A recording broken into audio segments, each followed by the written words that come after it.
party than being invited yourself, so we cordially invite you to come on in and join our party for the next few hours. Hello again, everybody. I'm Paul Romanuk along with Teresa Hergert, and welcome to the Toronto Blue Jays World Series celebration live from the Sky Dome in downtown Toronto. I was watching the game at work last night. You were lucky enough to be here inside the Sky Dome. I mean, what was it like? It must have sounded as though a jet plane was taking off. Incredible is the only word to put it down to. I think we're all going to remember where we were at 11:39 p.m. Eastern Time on October the 23rd of 1993 when Joe Carter launched the home run that won it for the Jays. And, you know, we were sitting in the stands and we heard the swing, we heard the crack, and we thought, is it fair? Everybody was on their feet, and all of a sudden it sailed over. People were jumping up and hugging each other, just strangers. They were all hugging, high-fiving, all of that. And then it seemed like everything turned into slow motion. It seemed we watched the players as they come running out of the dugout, the mob scene around Joe Carter, and then the Philadelphia Phillies' slow walk back to the dugout. Lenny Dykstra, a slow, determined walk, trailing the glove behind him. John Kruk limping back to the dugout for the last time this season. It was an incredibly emotionally charged evening. Yeah, that was the easy part. You were in the dome watching. The tough part must have been getting home afterwards. A wild scene in the Sky Dome and out in the streets as well. It's going to be during the parade as well, as thousands flood into downtown Toronto to celebrate the Toronto Blue Jays World Series title. Gino Reda is down amidst the crowd. He is on Blue Jay Way, and he's hoping for his sake that it won't end up being a magical mystery tour this afternoon. Gino. Thanks very much, Paul, and things are starting to heat up a little bit down here. The crowd has been lining the streets down here for about an hour and a half or so. The parade directors tell us that it should be at least an hour, maybe as long as 90 minutes before the parade actually makes its way right here. We're standing on Blue Jay Way, named, of course, appropriately after the Toronto Blue Jays. Just a year ago, the Blue Jays made their way down this road to celebrate their first World Series title, and now they're doing it with back-to-back titles in 1992 and 1993. Souvenirs on sale, all kinds of signage out here. The celebrations have begun, and the Jays aren't expected here for another hour and a half. Paul, we'll keep reporting from the street, but right now, it's a beautiful day, a great day for a parade. Let's go back upstairs. Yeah, a great day for a parade that should be getting underway shortly. The place is not packed, the Sky Dome, but there aren't too many empty seats. All the best views of the Jumbotron, which is what the people are in here watching, a gigantic high-tech television set. All the best seats to watch that are taken. And Teresa, we just get back to the point we were touching on a few moments ago. Getting out of here last night, what was it like? I mean, how incredible was it leaving the Dome and heading out onto the party that was underway in the streets of Toronto? Well, you're right. The easy part was watching the game. It was trying to get back to your car. We took a subway down, so we ended up walking outside the Sky Dome. It was just a mass of humanity. And again, people yelling and screaming and high-fiving, and the bands were playing. It was a real party, festive type mood out there. And then you made your way down to the street, Front Street. There was a lot of people hanging out of their cars, waving signs and all that sort of thing. And then Yonge Street, we went down there, and it was more of the same, more people celebrating this tremendous win. And not to get too local here, but I'm sure those of you who live in Vancouver or Halifax or Calgary or any other big city across Canada can appreciate what it would be like to have the entire downtown filled up with revelers, and indeed many of you have experienced that with other championships. Here's what happened last night. It was Dave Stewart on the mound for the Toronto Blue Jays, and Stewart looked pretty good early. Struck out Lenny Dykstra in the early going of this game. Stewart, a great clutch pitcher. Terry Mulholland on the mound for the Philadelphia Phillies, and Mulholland wasn't having quite as much success. Paul Molitor will triple and bring in Devon White with one out for Toronto's first run of the game. Toronto had the great first inning, as they have a few times during this series. Robbie Alomar wrapping this one through a drawn-in infield, and that will single in John Olerud with 2 outs. Toronto led 3-0 after the first inning, and Jim Fregosi was saying, yeah, I've seen this picture before, and I didn't like the ending. Mariano Duncan going down on strikes there as Stewart appeared to be on his game, had that nasty forkball forking. But he did run into trouble. Darren Dalton with a double here to get some offense started for the Philadelphia Phillies. And then Jim Eisenreich with a single will bring him into count. Dalton comes in with 2 outs, and the Phillies are on the board. 4th inning. It is Robbie Alomar doubling off the wall. He was subsequently scored on a sac fly by Ed Sprague. 4-1 Toronto on top. And then Paul Molitor, a 1-out solo home run in the Toronto 5th. The Jays up by a score of 5-1. So on to the 7th inning, and the Jays thinking of perhaps another championship banner going up there, and the Phillies thinking, oh, no, you don't. They finally got to Dave Stewart in a wild and woolly 7th inning. Lenny Dykstra starting it off with a none-out, 3-run home run. Bye-bye, baby. His 4th home run of a fantastic series for Dykstra. It was 5-4. Danny Cox coming on to pitch. Mariano Duncan down to steal second. And then Dave Hollins will drive him in with a single. Duncan comes in. There is 1 out, and the Phillies are rolling. The game is tied. And then it's Pete Incaviglia's sacrifice fly to score Dave Hollins with 2 out. And the Philadelphia Phillies have turned the tables, and a deathly silence fell over the Dome and the Blue Jays dugout. 8th inning, bases loaded. Pat Borders at bat. He will pop up to end the inning. So the table was set for a feast in the 9th inning. And the first up at the table was Ricky Henderson, and he was walked by Mitch Williams. Paul Molitor subsequently reached base, and then it was Joe Carter stepping in for the biggest moment of his baseball life. Now the 2-2. Well hit down the left field line. Way back and gone!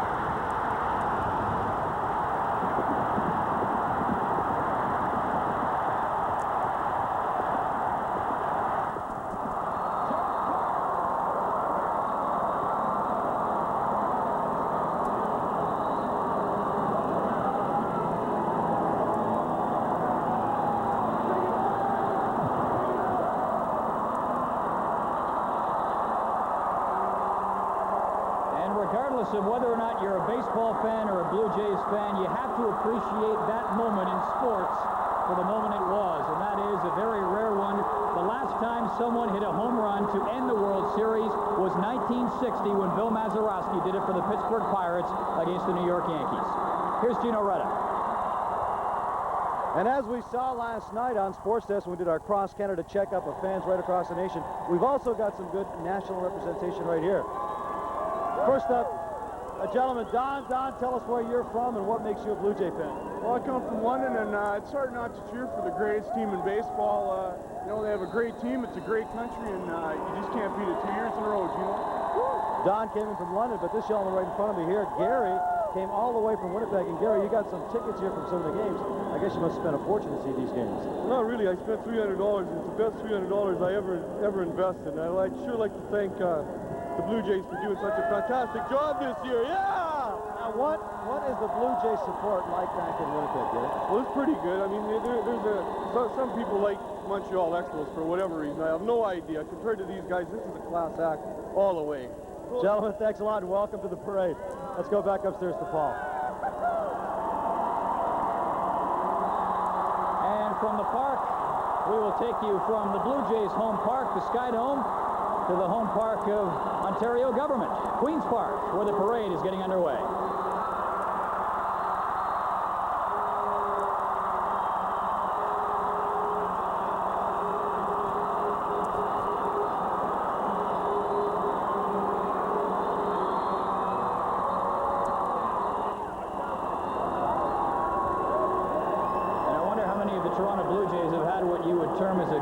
Sleep. I wonder how many have had what you would term as a good night's sleep in the last few weeks with all the tension and pressure of postseason play. Well, now I think it's just time to sit back and enjoy this.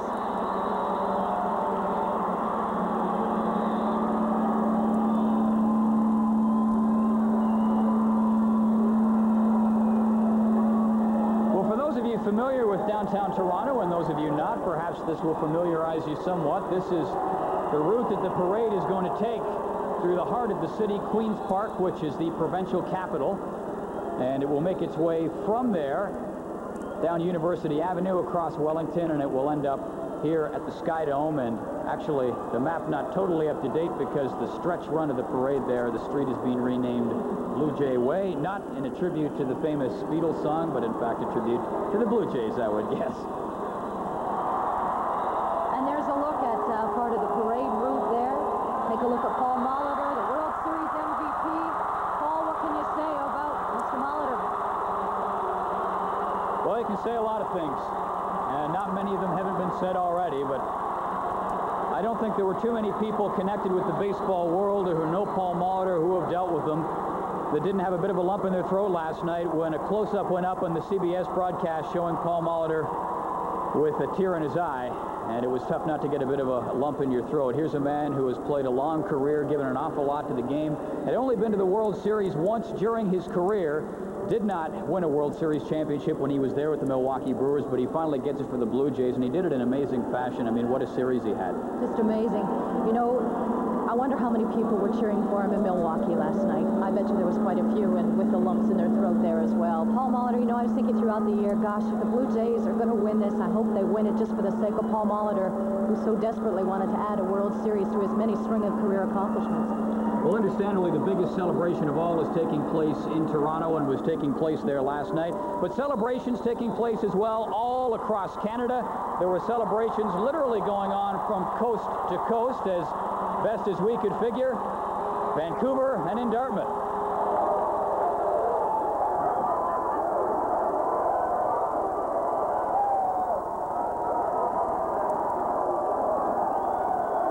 Welcome to the Shot Club here in Vancouver, where they're going just a little crazy for the Blue Jays.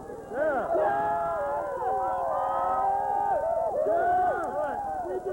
What's your name? Stacy. I like to say hi to all the people in Pickering, Ontario. You're from Toronto. You were in the Sky Down this I time was last there year. last year. Yeah, it was great. I'm having a better time this year. What's your name? Alina. How much do you love the Jays? Pardon me? How much do you love the Jays? I love them to death. I'd like to say hi to everybody in Saskatchewan. Hi. What we got over here? What's your name? My name's Rob. I'm from Toronto 2 years ago. And those Toronto Blue Jay fans deserve it. Yes. All right. All the way. How good was this one? Hey, this is beautiful. I can't ask for a better finish. And hey, I love you, Blue Jays. What do you think about Joe Carter? David Carter is the best baseball player to live in this century. Alamar Carter. Woo! Jays. All right, the party continues here on the West Coast, but it is strictly a coast-to-coast kind of party. So let's now go to Dartmouth, Nova Scotia, where we are joined with Alex J. Wally. Alex. Okay, Dave, thank you. Pandemonium on your side. Well, let's show you. Let's take you back to see what it looked like here on the Atlantic part of the world from the Big Leagues Tavern as the big moment occurred.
The Blue Jay heads all packed in here, getting set to watch the players arrive. The parade is taking place as we speak through downtown Toronto.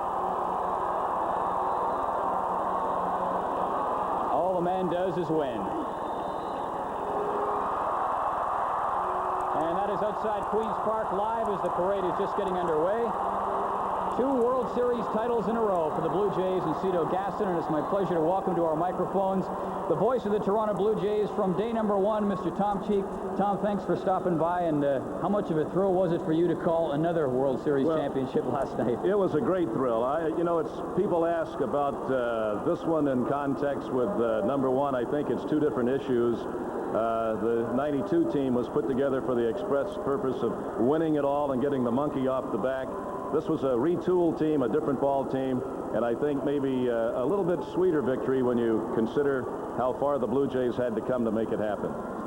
I realize that very good broadcasters have things in mind to say at the end of championship games, but you couldn't have scripted the end of last night's game. It had to be spontaneous, and I'm wondering what popped to mind first for you.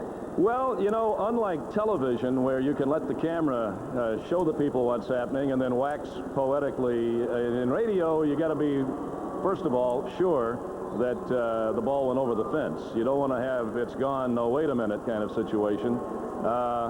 From then, I think it's just the moment that dictates. You describe what you see, and in the case last evening, it was a beautiful thing that was unfolding before our eyes, and I just tried to remind the people that they were looking at something of historic significance here. 19th time in the history of the game, first time since '78, repeat champions, and your Toronto Blue Jays, that kind of thing. I heard you make reference to the fact, touch 'em all, Joe, because you'll never hit a bigger home run. Another guy who was tremendous for the Jays, a veteran this year, Paul Molitor. And I was saying earlier, Tom, I don't think there's anybody in the baseball world who's run across him who didn't have a lump in their throat when they saw him last night with a tear in his eye. Well, you know, I think that one of the rallying cries on this club was, let's do it for Molly, because everybody realizes what a great career he's had, that he had one opportunity in the big show back in 1982 and lost to the Cardinals.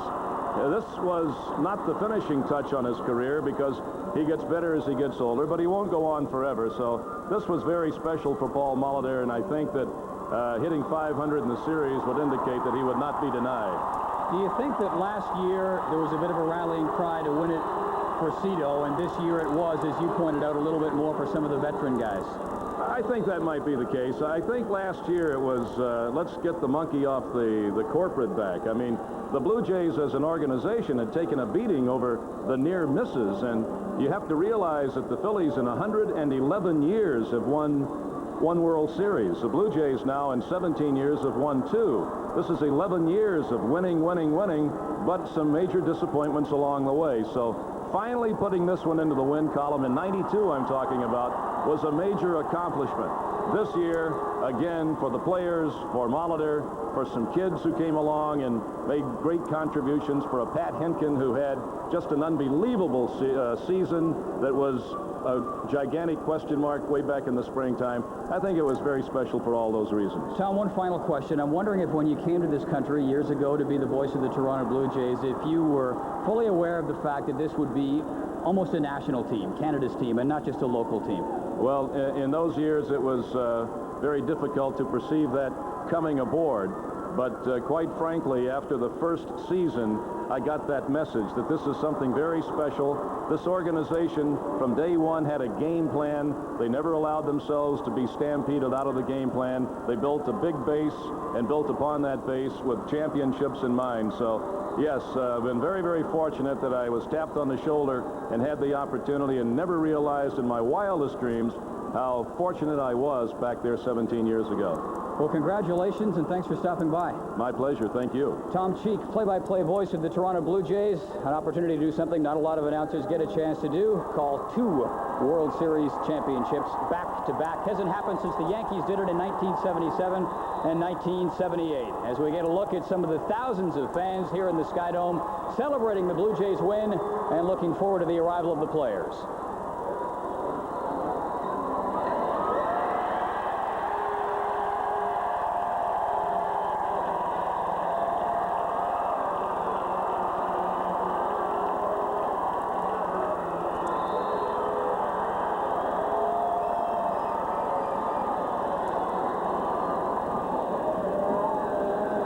Just a quick update now on the status of the parade. They tell us the parade is now about 3.5 to 4 kilometers away, somewhere around Queen's Park in downtown Toronto. As you can see behind me now, there are barriers lining both sides of the street. Last year, when the Blue Jays first had this parade, I don't think anyone realized just what the response would be like. The crowds were enormous. The parade route was just a little bit too small. As a matter of fact, without the barriers, the crowds were actually in some of the players' cars at different times. This time, they've got well over 1,000 police officers on duty. Everything's well in hand, and everyone's very, very excited about seeing the repeat world champions. Let's go back upstairs.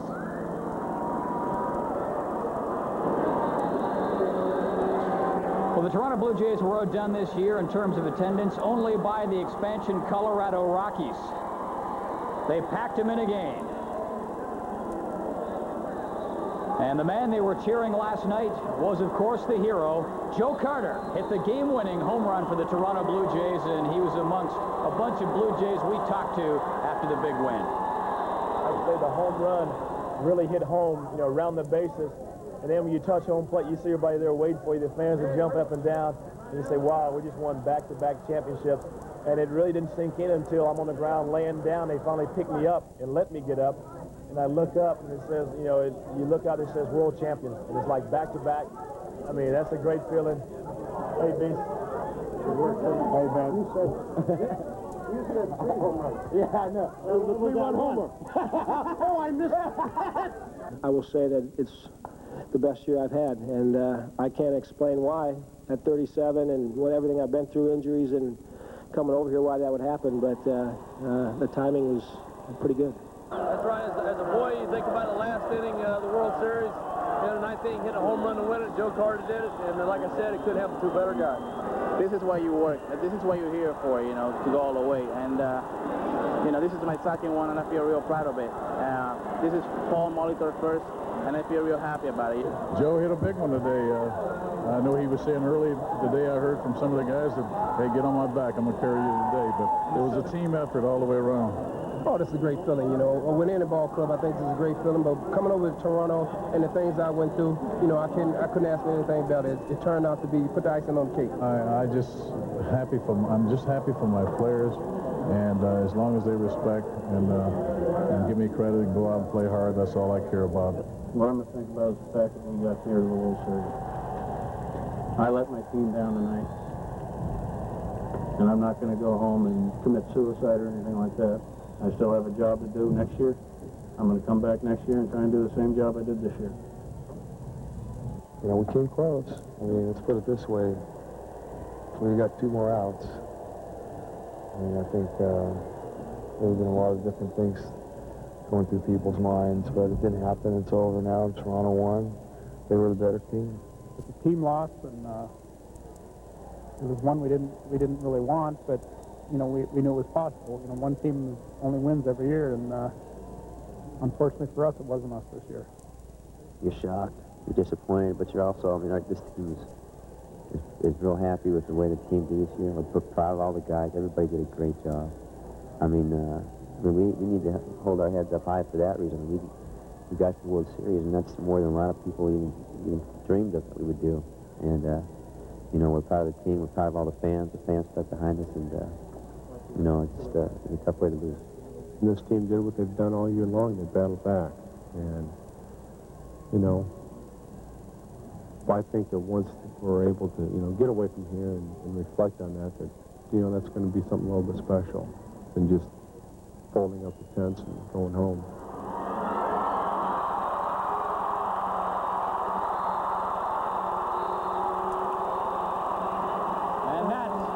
The reason in a nutshell the Blue Jays fans are celebrating. Joe Carter hoisted up in the shoulders after he hoisted one out over the wall in left field to make the Blue Jays World Series champions. And just in case you were wondering, no, it is not a coincidence. You do hear the fans react to what you see in your screen because they are seeing it on their screen, the giant Jumbotron screen they have here inside the Sky Dome. And it was kind of interesting, Teresa, to gauge the reaction of the fans while the various players were up there on the board talking during that feature we just looked at. Mitch Williams, the Phillies reliever, got one of the biggest cheers. He did, along, of course, with Joe Carter. It just seems that everybody goes crazy whenever they see Joe Carter, and Paul Molitor as well. Well, they started showing up pretty early here today. Yeah, about 9 o'clock this morning, there was fans lined up outside of the Sky Dome, and they opened the doors, and they all came running in here. So they have been sitting here for over 6 hours waiting for this parade to begin, and hopefully it's going to come through those doors very soon. Well, in many quarters of the city, the celebration, I don't think, really died down all that much from last night. Maybe it went down a couple of notches and then just cranked itself up again for the big party today. Mark Bunning, a reporter for TSN, was out in the streets in downtown Toronto last night. Mark? Popular spots to watch Game 6 is the newly opened Wayne Gretzky's near Sky Dome.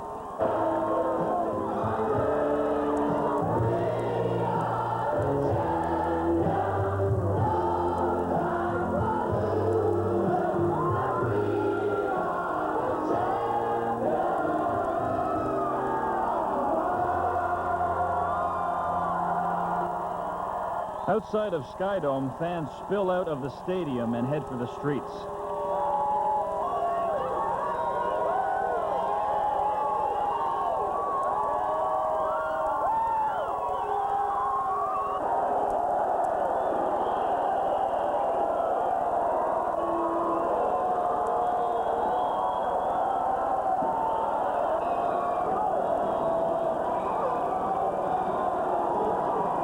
I'm here with my friends tonight, and my best friend here is Uriel.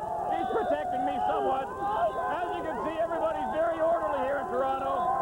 The second time in a row for a World Series. See you later. Bye. Bye. And if you do see Mark Bunning, please call 1-800-WHERE'S Mark. We'd like to know what happened to him. He just got swallowed up by the crowd last night. So it was quite a party out there last night. It sure was. People in their cars all driving down toward Yonge Street so that they can come down and celebrate this great moment. The signs, the noisemakers, the pom-poms, everything was out there last night, and everybody was there having a good time. I sincerely hope that wherever you were or are, the party was or is still going, and you're enjoying yourself. Lots still to come here on TSN as we continue to celebrate the Toronto Blue Jays' second World Series championship.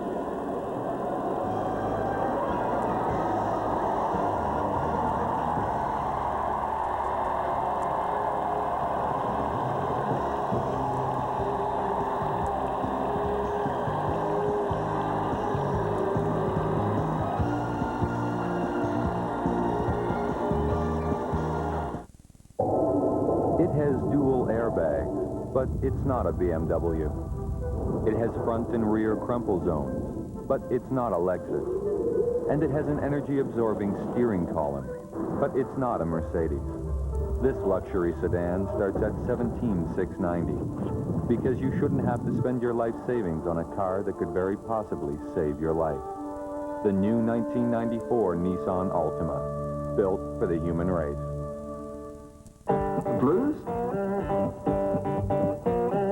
First of all, they've been around for years. This quality you just don't find every day. The blues are genuine, pure and simple. Like all great blues, ours have a quality that comes from the heart of the country. What do they say?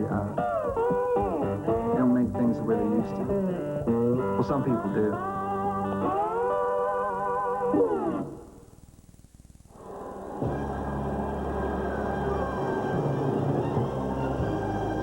This is Return to Glory, or Son of Return to Glory. We were returning to glory last night as we celebrated the Toronto Blue Jays' second World Series championship back-to-back.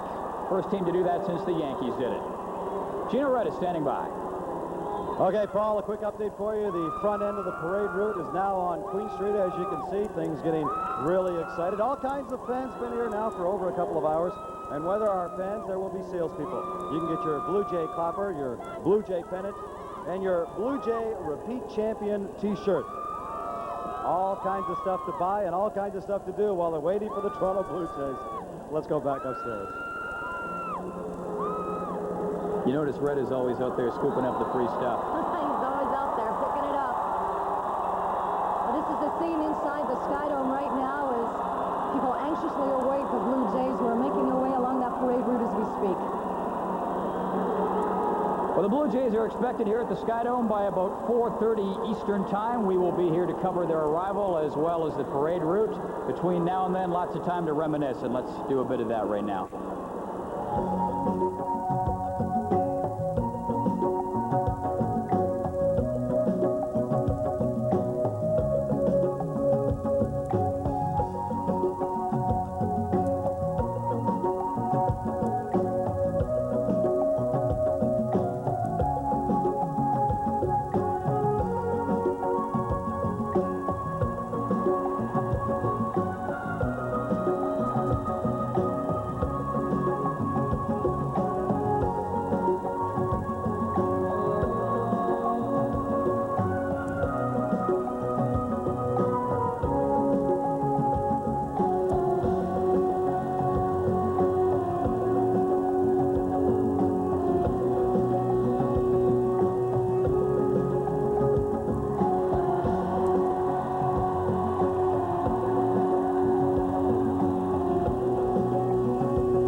So Joe Carter's dramatics aside, many Toronto Blue Jays provided the fans with lots to remember this year, including Robbie Alomar, perhaps the most popular Toronto Blue Jay.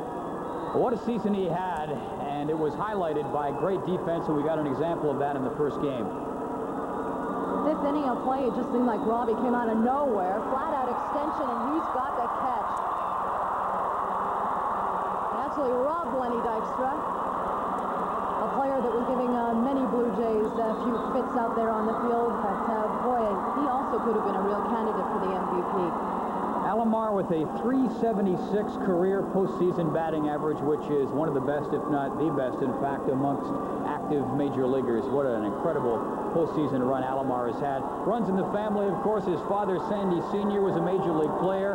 His brother, Sandy Jr., also plays for the Cleveland Indians. And an interesting Toronto Blue Jays connection in terms of Rob Butler and Sandy Alomar Sr. Butler will be leaving for Puerto Rico on November the 2nd to play Winter League ball, and it will be Sandy Alomar Sr. acting as his manager. And what a thrill it must have been as well for Rob Butler, a Canadian, to be in the lineup for this team. Well, Sandy Sr. rather, sure raises some good sons. The thing that impresses me about Robbie Alomar is he's always out there 100% every night. Nothing means more to him than playing well on a night-to-night basis. Somebody who did a great job for the Toronto Blue Jays in the postseason, but in particular during the regular season, was Pat Henkin. Here is someone who was not expected to make the team as a starter. He was their 5th starter leaving spring training, and Pat Henkin came on to pitch brilliantly for the Blue Jays. He was their best pitcher unquestionably for the first half of the year, went on to win 19 games, and also had a solid performance in the World Series for the Toronto Blue Jays. Well, he had a 1.15 ERA in the World Series. Pat Henkin earlier in the year when he was chasing 20 wins, we went to talk to him about it, and you know, he was so calm and cool and collected, and he himself was surprised at the season that he was having. And I'm sure there aren't too many people happier than Pat Henkin that a Game 7 did not take place, because Pat Henkin will be preparing at this moment to pitch for the Blue Jays in what would have been a pressure-packed game number 7. Henkin pitched much better on the road this year for Toronto. He won 12 of his games away from the not-so-friendly confines for him of the Sky Dome, pitched much better away from home for some reason. Just one of those statistical anomalies of baseball. Well, right now we were taking a look down at the street as we're waiting for the Blue Jays players to come along. I believe that was a live shot of Wellington Street. First-round pick in, let me guess, about 2021, I'm guessing. Maybe a little sooner than that. All right, I never passed math. About 40,000 inside the Sky Dome, and thousands more lining the streets along the parade route. Estimates range from 250,000 to 1 million people packing the downtown core of the city last night for the celebration. And a little bit of civic pride has to come to the forefront for Toronto, because unlike Montreal, for example, Chicago, Dallas, another example, not a lot of looting took place, and things were generally pretty calm. It seems that the police really have this well in hand. As Gino was mentioning last year, they just weren't prepared for the amount of people that were out there on the streets, but now we've got lots of barricades and a lot of police keeping everybody in check. But really, you know, everybody seems to be handling themselves really well. As Gino was saying last year, they were often ended up in many of the players' cars, and I don't think that's going to happen this year. Well, Tony Fernandez, member of the World Series championship Blue Jays, of course, he set a World Series record for RBIs by a shortstop. 9 RBIs. The highlight for him was Game 4 when he had 3 singles and racked up 5 RBIs. Tony Fernandez coming over to the Toronto Blue Jays, returning to the organization earlier this year from the New York Mets, where because of injuries and other problems, things were not going well for him. Really did not get much of a chance to show his stuff over there. Came back to the Blue Jays, and in the opinion of many, Teresa, Tony Fernandez, once he got back here, was reborn. Well, his first ever World Series win for Henderson, or Fernandez rather, so it really is something for him and the other players like Paul Molitor to achieve this as well. And for Fernandez, it must certainly take away a little bit of the sting that he would have felt back in 1985 when the Toronto Blue Jays led the Kansas City Royals 3-1 and ended up losing that series in the ALCS. Fernandez says, yeah, when I had a chance to speak to him, that takes away a lot of the sting as he puts on the World Series ring, or will, for the first time with the Toronto Blue Jays. So Fernandez, one of a number of veteran ball players in Toronto to really contribute to the World Series championship. And the veterans really a key to this team. You can talk about Fernandez, but then there's Molitor, Joe Carter, Devon White. You just go right down the list.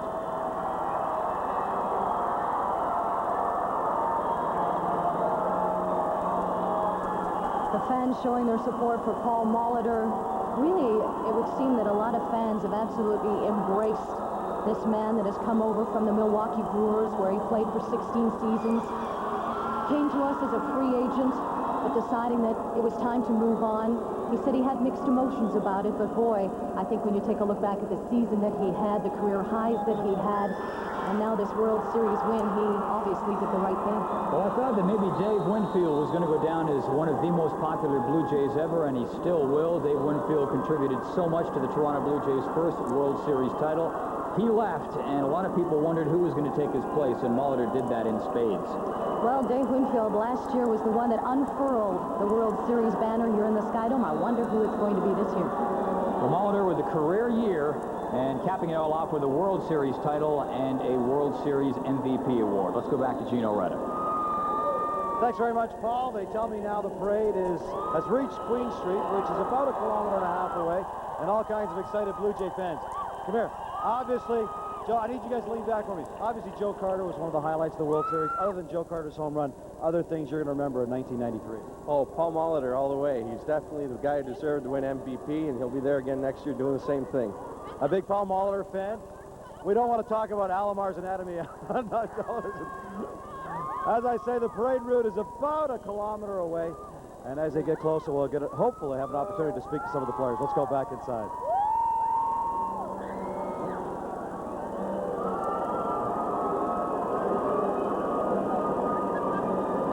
Well, the streetcar is getting out of the way, and hopefully nobody got their toes squashed standing too close to the tracks.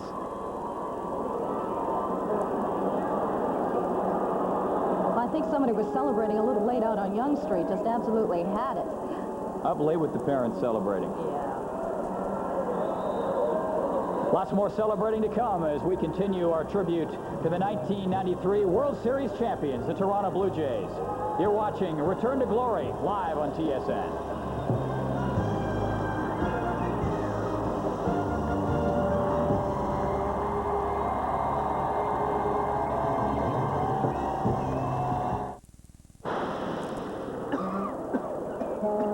In a far stretch of sea, the wind howled with all its breath and the waves dashed with ferocious venom. Icelandic water and cold, damp fog brought out the cruelest of coughs and sore throats. It was with good fortune that pharmacist James Lofthouse had created a medicated lozenge from all natural sources over 128 years ago. Fisherman's Friend, 128 years of effectiveness for relief of coughs. If you were colorblind and had an IQ less than 12, then you wouldn't care which portable you had. Of course, you wouldn't care if you drank from the toilet either.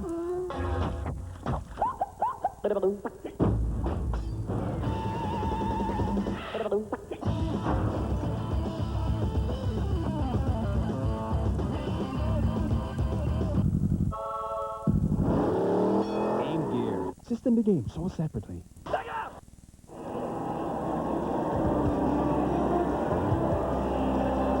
You are watching Return to Glory live on TSN. Coverage of the Toronto Blue Jays 1993 World Series Championship celebration. I'm Paul Romanuk along with Teresa Hergert. Gino Reda is out along the parade route, and the parade is about 1 kilometer away from coming within range of our cameras. We will show you the last part of the parade and, of course, the big celebration that will take place here in the Skydome.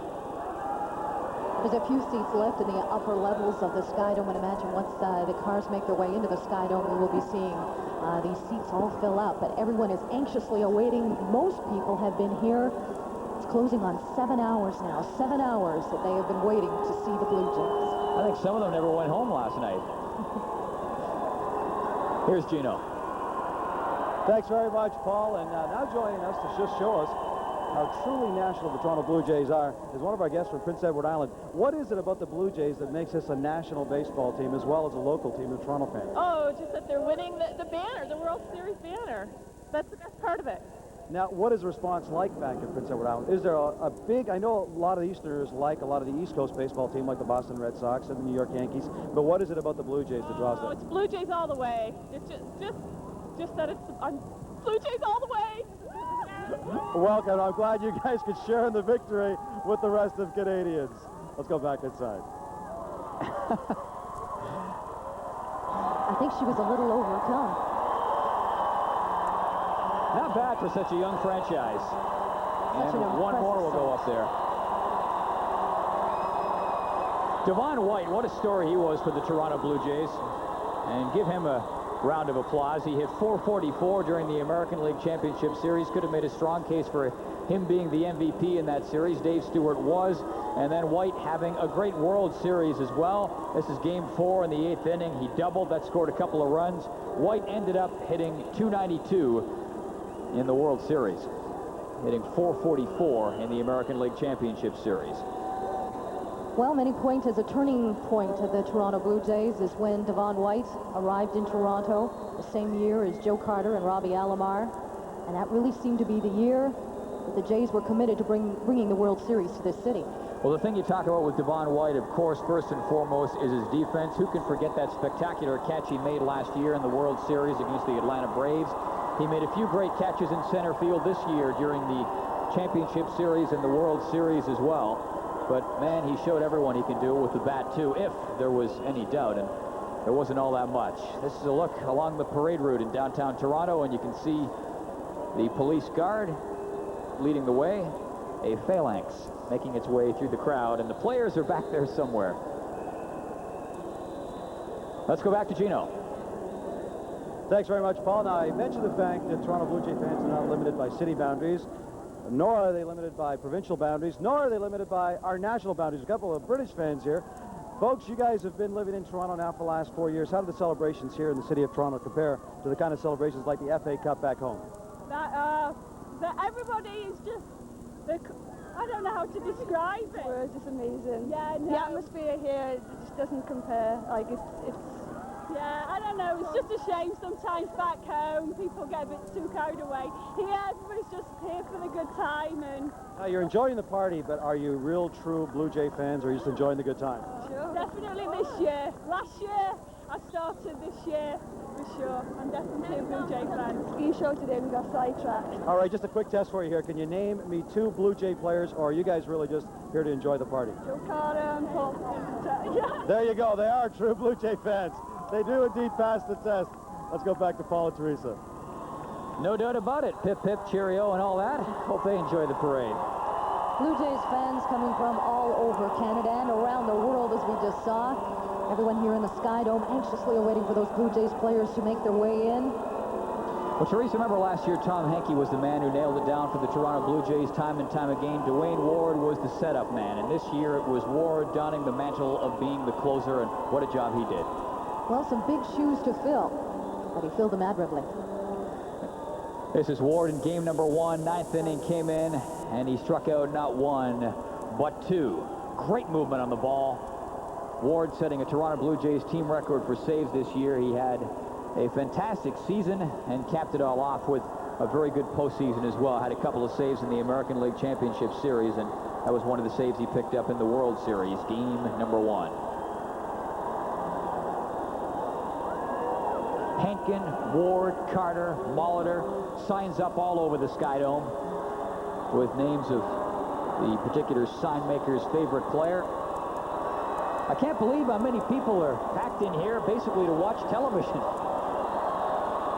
Well, we're keeping them entertained as we wait for the Blue Jays to come in. I was saying earlier, there's still quite a few seats available in the upper regions of the Sky Dome, but as we saw last year, they will be packed once the action on the streets finishes up and they move in here to the Sky Dome. Be interesting to hear how much more loudly they can cheer for the Toronto Blue Jays.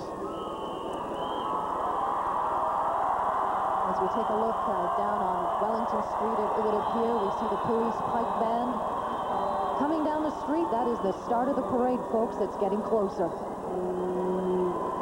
And what will happen, basically, as we understand it, is the parade will wind its way into the Sky Dome. The players will be introduced one by one.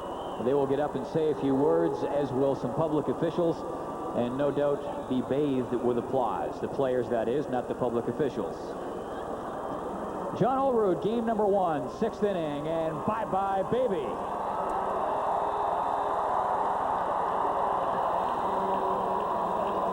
And John Olerud showing his maturity not only as a player this year when he flirted with .400, but also as a professional. And I point to the World Series when he was forced to sit for a game in Philadelphia to get Paul Molitor's bat into the lineup. That's a sign of a true team, and a team that is all working together for one common cause. And you're right, showing an awful lot of class. And he said, well, if that's what's going to happen, then that's fine. I'll sit here on the bench. And wasn't that incredible in that game in Philadelphia? It was game number 3 when Olerud was forced to sit. He was also the odd man out last year when the Jays wanted to get Dave Winfield's bat into the lineup, you may recall, when the series shifted to Atlanta. Molitor stepped in, and there were some questions about his ability to play first base, his defensive ability. He erased any question at all with some excellent offensive ability. He had a triple, he had a home run, just an amazing series for Paul Molitor. Parade winding its way towards the Sky Dome. The police pipe band out in front behind the police escort. And all those cars behind are holding the Blue Jays players. And if you look really closely, right up near the top of your picture on the left, you can see Gino Reda. Let's get a closer look at him.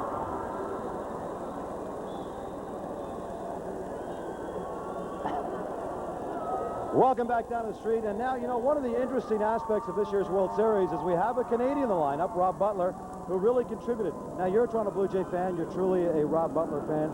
How much does it mean for you as a Blue Jay fan to have a Canadian contribute in the World Series? Well, one of the best parts of having Butler as a Canadian and a baseball player. We've been spending years watching the Leafs and watching them lose, and now they're starting to come around, and we got a baseball player named Rob Butler, who's from Butlerville, Newfoundland, and this guy's he's actually done something for us, and bring back the winning attitude to the city, and I think he's going to bring winning attitude back to the Leafs even. Is it a special thing as a Canadian knowing that, look, one of our Canadians has made it and been part of a team that stole America's trophy? Yeah, I think it's great. Just having a Canadian player in an American game and scoring a run and getting a base hit in the World Series is one of the most incredible things I've ever seen. And just look, everyone's having a great time here, and we're going to have a good time and enjoy the whole thing. Thanks very much for joining us.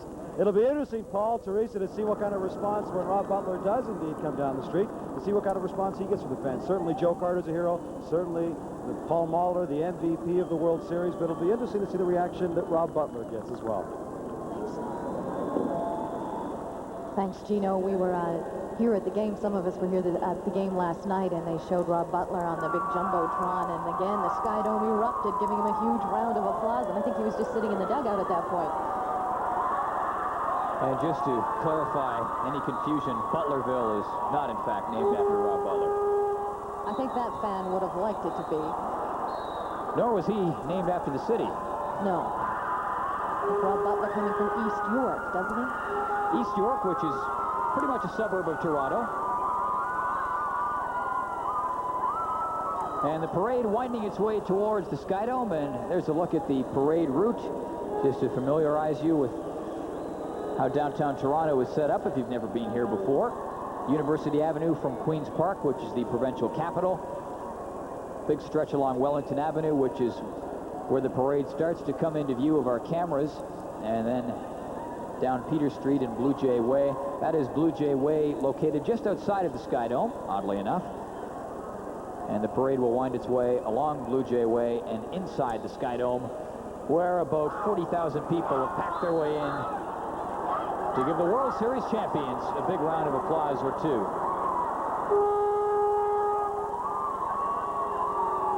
Toronto Blue Jays picked up David Cone late in the season last year to help push them over the top and towards a World Series championship. This year, the superstar who Pat Gillick picked up was Ricky Henderson. Although he disappointed some, he still came through on occasion. Game 4 in the 8th inning, a single.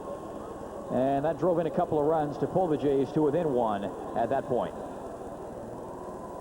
Well, Ricky Henderson playing hurt. We heard about his hamstring, both hands hurting, and yet he was in here game in, game out, doing what he had for the Blue Jays. Had a pretty good season. 21 home runs, 59 runs batted in. And now we are here to honor Ricky Henderson and the rest of the Blue Jays as they make their way down the streets of Toronto toward their ultimate goal, and that is to come into the Sky Dome and get this celebration underway. Henderson says his hands were sore. He still managed to hit .227 in the World Series, although that was not up to previous Ricky-esque standards. Of course, Henderson helped to dismantle the Toronto Blue Jays one year in the playoffs. And I think people were expecting that kind of performance every single game when he came over. It took him a while to shake off a bunch of nagging injuries that plagued him almost as soon as he arrived with the team.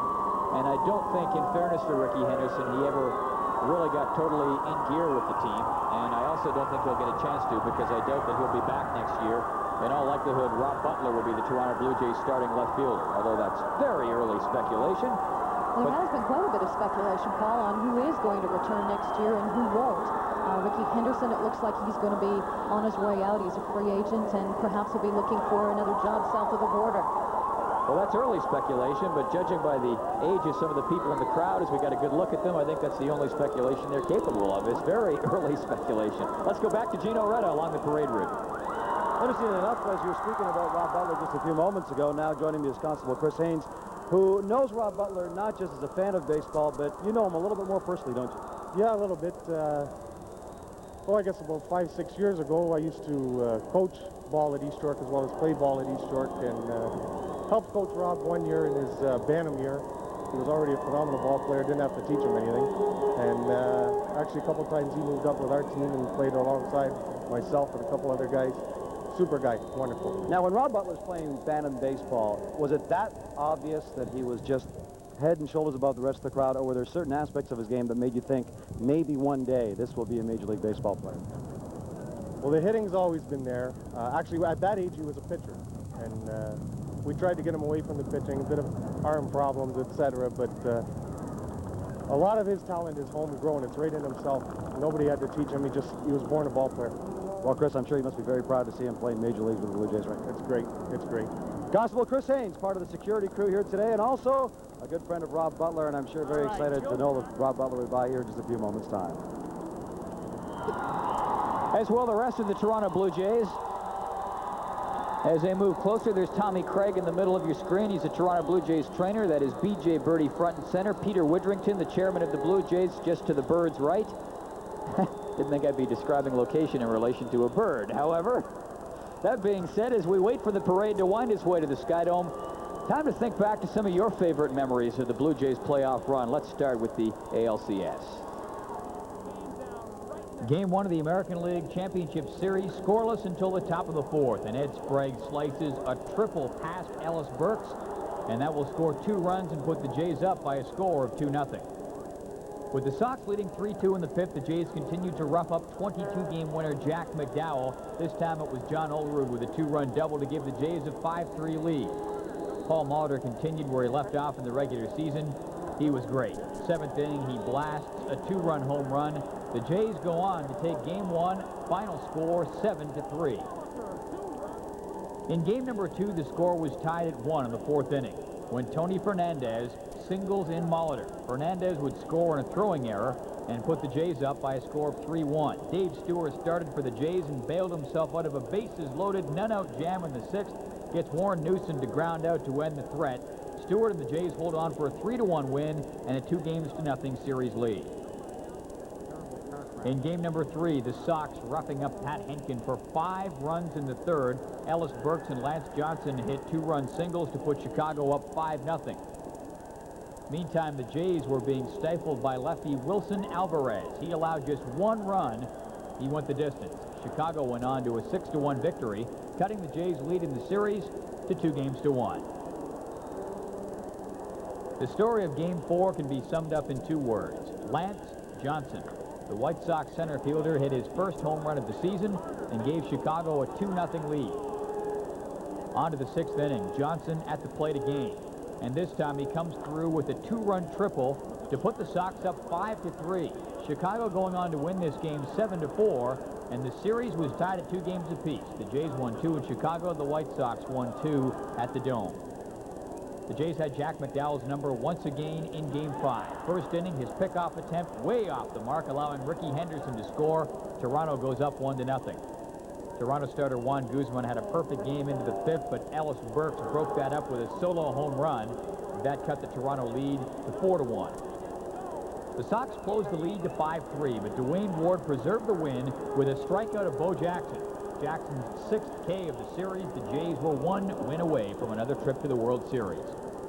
And in game number 6, Toronto jumped out on top. Pat Borders with a single, and that will bring in John Olerud and Paul Molitor to spot the Jays to a 2-0 lead in the second. Dave Stewart on the mound looking to go 8-0 in ALCS play, pitched 7 1/3 strong innings, allowing Chicago only 2 runs. The Jays led 3-2 in the 9th and broke the game wide open with 3 more, including a solo shot by Devon White off of Scott Radinsky, who was on in relief for the White Sox. That left things to Dwayne Ward, and he came through when Tim Raines flew out to right to end the game. Toronto wins 6-3, and the ALCS 4-2. Next up, punch that ticket for the World Series. Game number 1 of the Fall Classic featured some classic defense by Robbie Alomar, including a great diving catch to rob Lenny Dykstra. The Phillies were leading 4-3 in the 5th, but Devon White tied the score with a solo home run off of Curt Schilling, the Philadelphia starter. John Olerud gave the Jays a 5-4 lead in the 6th when he tagged Schilling with a shot over the wall and right. Toronto scoring 3 more runs in the 7th to take an 8-5 lead. The winning pitcher was Al Leiter. He went 2 2/3 scoreless innings as the Jays took Game 1 of the World Series. Final score 8-5. Game 2 saw the Phillies rough up ALCS MVP Dave Stewart for 5 runs in the 3rd. The big blow, a 3-run home run off the bat of Jim Eisenreich. The Phillies also came through with some great defense, including this catch by Lenny Dykstra. Absolutely, positively robs Robbie Alomar of extra bases. Move to the 8th inning, Jays trailing 6-4. Alomar makes a key mistake. He's caught trying to steal third to end the inning, and that proves costly as he is hung out to dry. The Phils even the series with the 6-4 win. Game 3 was the first game on National League soil, or turf. Jays manager Cito Gaston deciding to sit John Olerud and let Paul Molitor play at first base. If Molitor was nervous, didn't affect his hitting. First inning, he triples. That scores Henderson and White, giving the Jays a 2-0 lead. Molitor looking great. On to the 3rd, and he leads off the inning by slamming his first home run of the series. A shot to left off of Danny Jackson. That makes the score 4-0 Toronto. Now, the beneficiary of all this offense, Pat Henkin. He rebounded from a shaky start in Game 3 of the ALCS to pitch 6 strong innings, allowing 1 run, striking out 6. Toronto slamming Philadelphia 10-3 to take a 2-1 lead. What can you say about Game 4? If you like record-setting offensive performances, you love this game.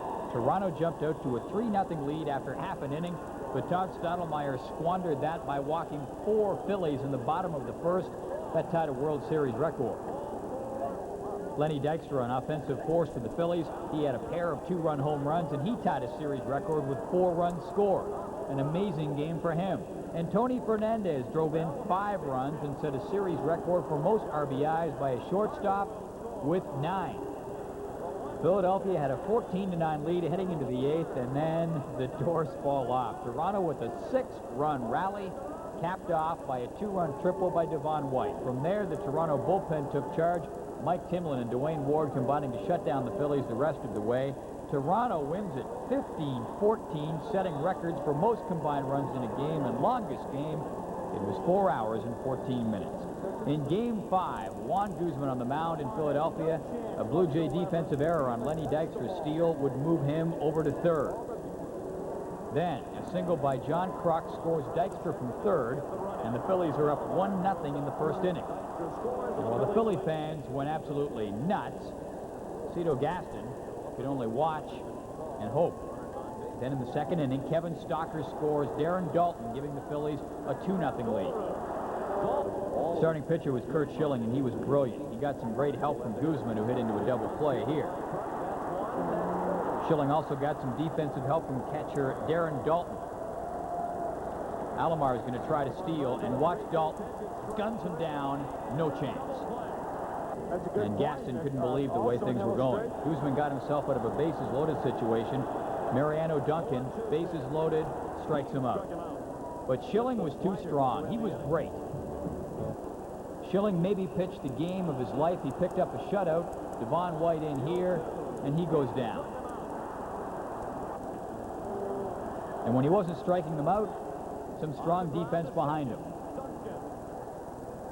Curt Schilling was the story of this game, going all 9 innings, throwing over 150 pitches for a 5-hit shutout. And the Philadelphia Phillies draw another breath and draw the World Series out to game number 6 in Toronto. 5-hit shutout for Curt Schilling.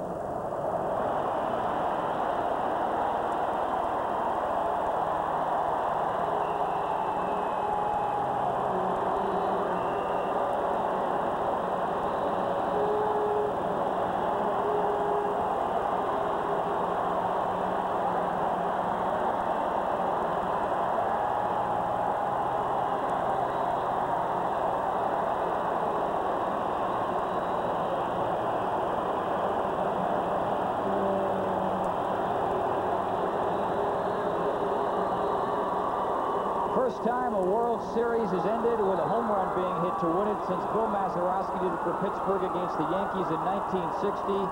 And just as a point of reference, Joe Carter was 7 months old when that happened back in 1960. Well, Joe is the all-time Blue Jays leader in postseason home runs. He had 5 going into last night. In the bottom of the 9th, he hit his 6th. Put away the World Series for the Blue Jays. We're taking a look now at the live parade as the cars make their way through.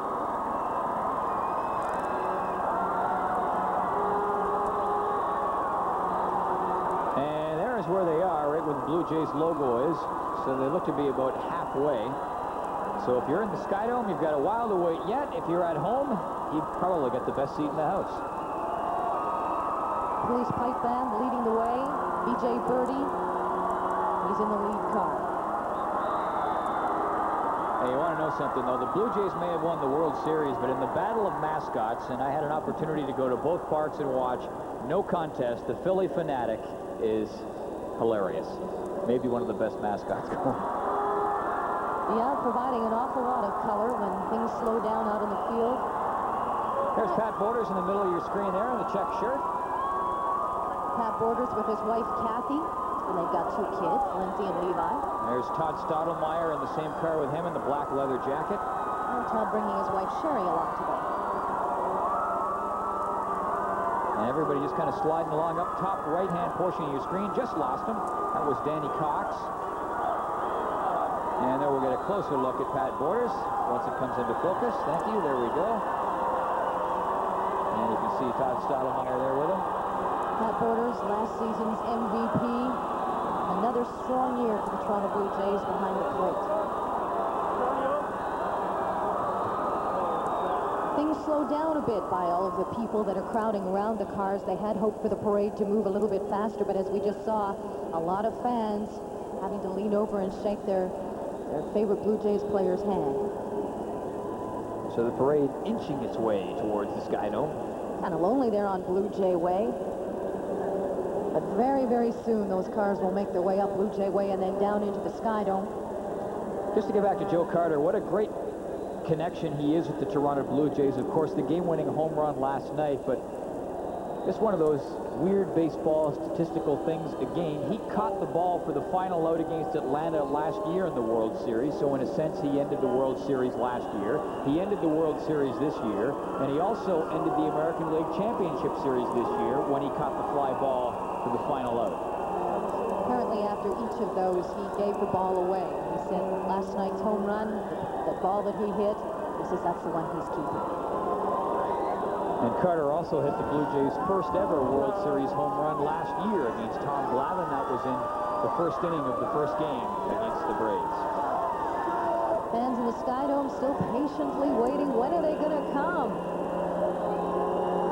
Soon, the parade is inching its way closer to the Skydome as they make their way down Wellington Street. It's a beautiful day for a parade, Paul. It's a lovely fall day. The sun was out earlier. And it is very warm out there. That's nice. Could be raining, snowing. There's John Olerud, Turner Ward with him in one of the cars. Just passed out of your picture. Danny Cox, Mark Eichhorn. Try to pick out your favorite J amongst the sea of faces. I'll give you a hint. They're the ones in the middle.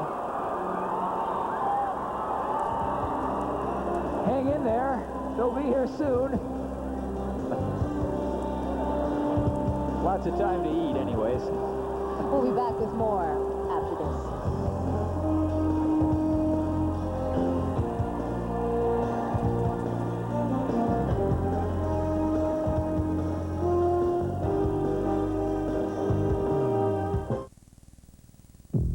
This is a Sony Trinitron commercial.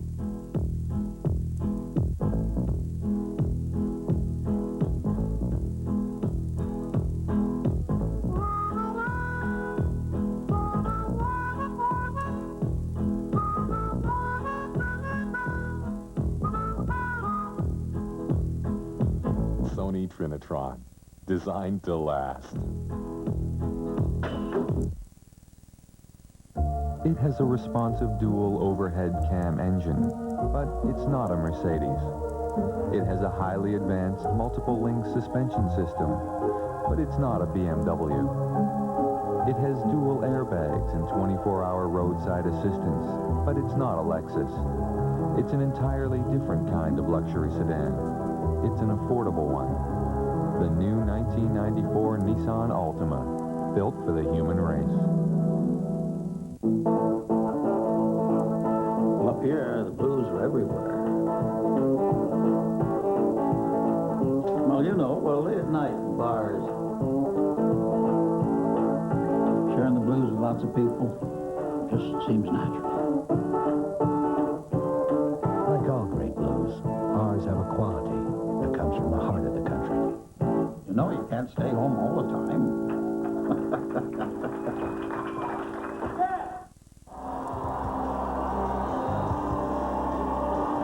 Hey, now, it's a bit of a long wait for the Blue Jays to get to the Sky Dome, but I tell you, for these guys, it won't be long enough. They're having a great time.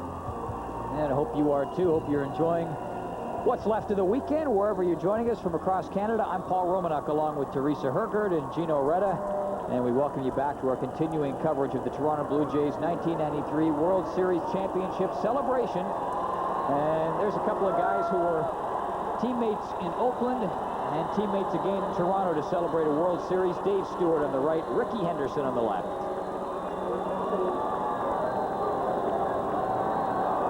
Tony Fernandez with his family.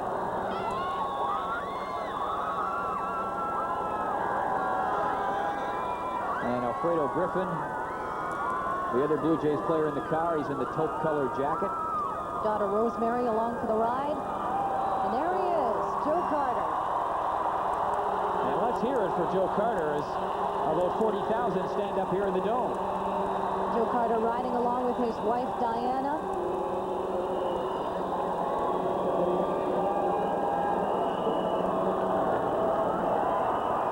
There's Pat Porter's last year's World Series MVP. Porter's had a pretty good postseason this year for the Blue Jays. And he had a pretty decent season with the Jays. Led the American League with 134 games caught. There's Todd Stottlemyre in the black leather jacket in the car there with Porter's. This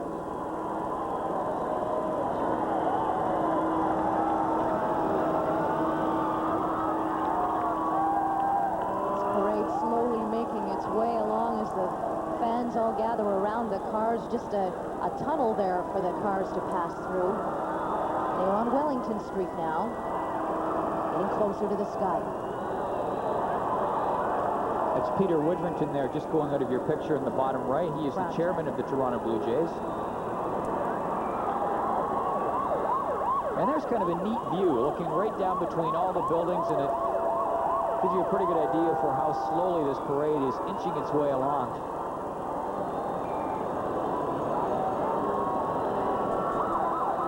And that is not too far from the Sky Dome. They should be making the turn onto Blue Jay Way, which is pretty much right outside of the Sky Dome. There's Larry Heisel, bottom right-hand portion of your screen, just going out of your picture. Nick Leyva, Blue Jays third base coach. Tremendous story. Tremendous story with Nick Leyva, Paul. Yeah, he came on to take over as third base coach. Just after the All-Star break, Rich Hacker was in a terrible car accident. And the crowd in the Sky Dome giving Devon White a big, rousing roar of approval. And just to get back to that story about Hacker, he was in a car accident that almost ended his life. It was a terrible accident. And what a warm feeling it was for all of the Blue Jays when Rich Hacker showed up with the team as the postseason was getting underway. I remember he walked out onto the field in Chicago during the ALCS to take batting practice, and what an inspiration that was to all the players. Joe Carter in particular was talking about what an inspiration that was to him. A look at Paul Molitor there was with his wife Linda and his daughter Blair.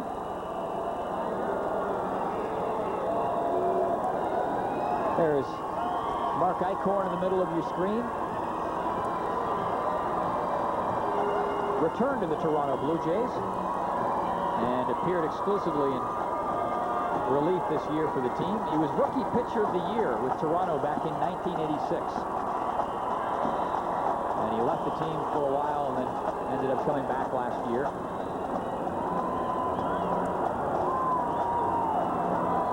There's Danny Cox. He'd been to the World Series a couple of times with the St. Louis Cardinals, had not won it before. Cox winning the big prize this year with the Blue Jays, third time in the World Series. The Cardinals lost in '85 to Kansas City. They lost in '87 to Minnesota. And what a great view that is of the players rolling towards the dome, right underneath the camera. Robbie Elmar saying hi. There's Danny Cox there. His wife Nancy along today.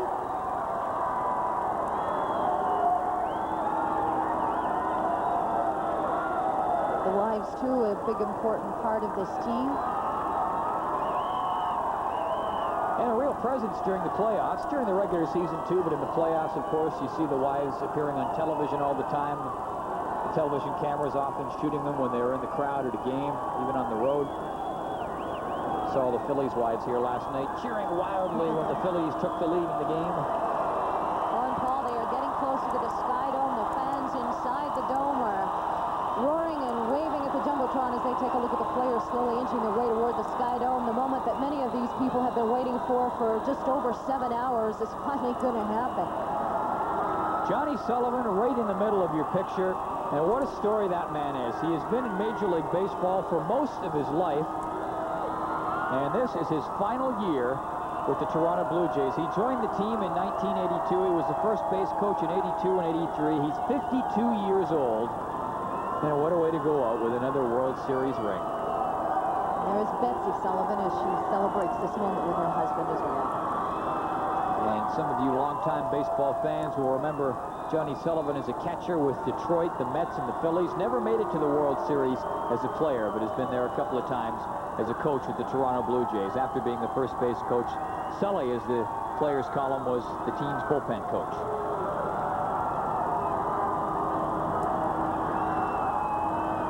And you can see some of the Jays and their wives have video cameras shooting things from their perspective. A day to remember. I mean, you may never get this chance again. There's Rob Butler.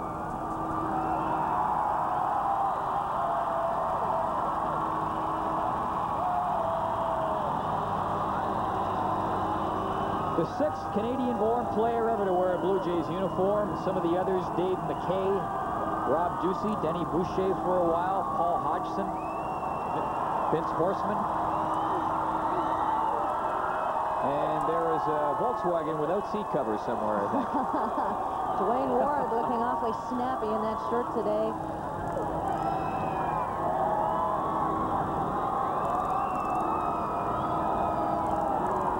Just how excited is that bus driver there, Paul? Come on, get out of my way. We're coming up to the Sky Dome here. Here we go along Blue Jays Way. They are definitely moving closer as we see the police pipe band making its way. Police escort. And there's a lot of barricades there, Paul, so it looks like perhaps this parade might move on a little bit more quicker than it had in the other streets. Fans sort of blocking the way, but really this is their moment too, a chance to meet, shake the hand, and say, way to go, guys. Yeah, it is the fans' day in a lot of ways, as much as it's the players' day. And Gino Reda is down amongst all the fans. Let's hear what's going on with Gino.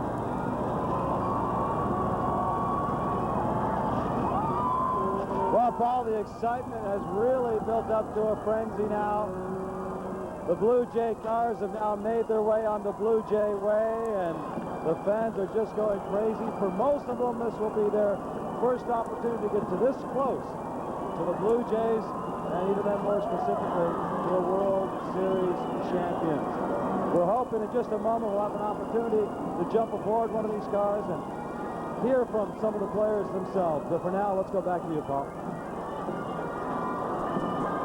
All right, thanks, Gino, and I'm sure we'll hear from the fans once the Jays start to make their way inside the Sky Dome. I remember being here last year, and the place went crazy as the cars started to coast in onto the floor of the dome, and you can hear the cheer of the fans. That is the fans outside as well as the fans inside cheering, because with that picture there that they could see indoors at the dome, they realized just how close the parade is getting. And patience a real virtue if you're in the parade waiting game, because a lot of folks have been here since about 10 o'clock this morning.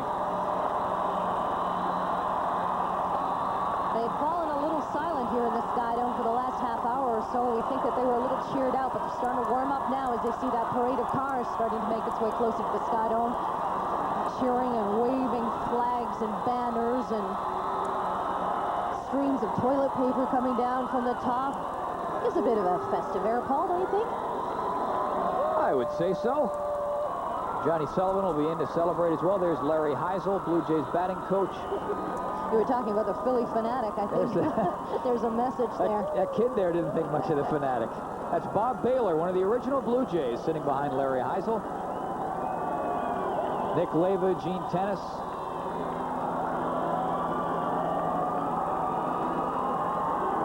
No, I don't know. I didn't see any of the Phillies fans lynching B.J. Birdie. Yeah, I know. They also didn't win the World Series, though, Paul, so...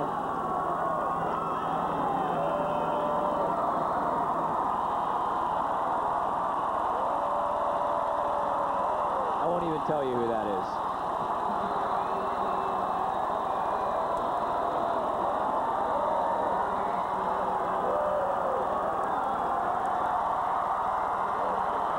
The American League batting champion. What a year John Olerud had. Unbelievable, along with his wife, Kelly. And there's Ed Sprague. Great job at third base for the Jays this year.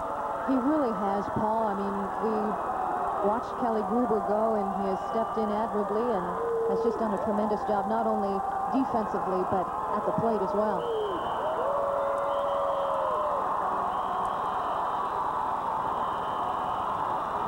See Butler there at the Canadian flag. That's a nice touch. One can only imagine what this day means to Rob Butler, and that, Paul, is what it is all about.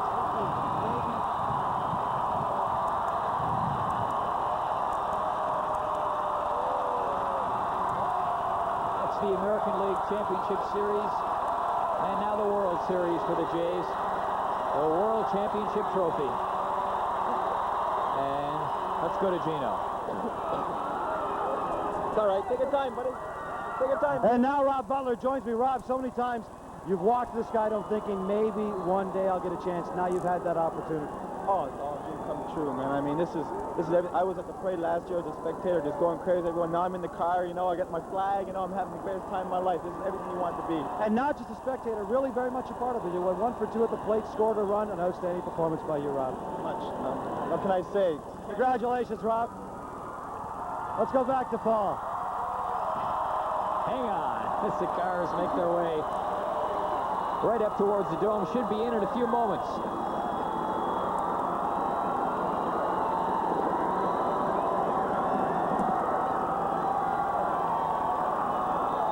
All right, now joining us at the end of the parade is the man who basically was at the end of the story, really the stopper, Dwayne Ward. What an exciting trophy. Oh, I'll tell you what, this year just it's like a roller coaster all the way through, and playoffs was outstanding. In the World Series, it seemed like it was, you know, game 4, we were biting our nails about, you know, 2 o'clock in the morning, but yet the game still wasn't over yet. The guys had a lot to prove. The guys had a lot to say. Now, you had really a lot to prove, Wardo, because last year you were the setup man. Tom Hinkey was the man to come in to shut things down. This year, you were that man the team counted on, and you came through when the team needed you. Well, you know, I got to praise the guys in front of me. I mean, the Mark Icorns, the Danny Coxes, Mike Timlins, Woody Williams, Tony Castillo, those guys, I mean, I can't do my job unless they do theirs. And all year long, they did their job, and they got the ball to me in the 9th inning. I can't say enough about this offense because I tell you what, if they didn't score the runs, I definitely wouldn't be pitching. And this year they scored a lot of runs. They got me in a lot of good situations where I go out there and just get some work in sometimes and get, the 3-run leads and stuff like that. I mean, they made an ideal situation for me to come in to be, my first year as a closer. And I tell you what, it was a blast. Dwayne, congratulations. Okay, thanks a lot. Dwayne Ward, the man who stopped the bleeding in the 9th inning for the Blue Jays and allowed Joe Carter to take the ball out of the park to decide the World Series. Let's go back upstairs. And Ward did that time and time again this year. 45 saves for the Toronto Blue Jays, a club record. Had a big set of cleats to fill. Those of Tom Henke, and Ward doing an admirable, if not spectacular, job. The parade is getting closer to the Sky Dome. The people inside here can feel the emotion as it gets closer.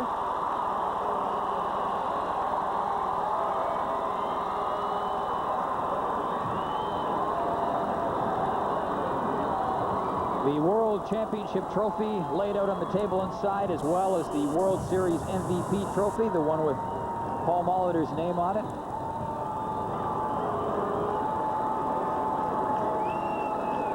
And, of course, the American League Championship Series MVP, Dave Stewart.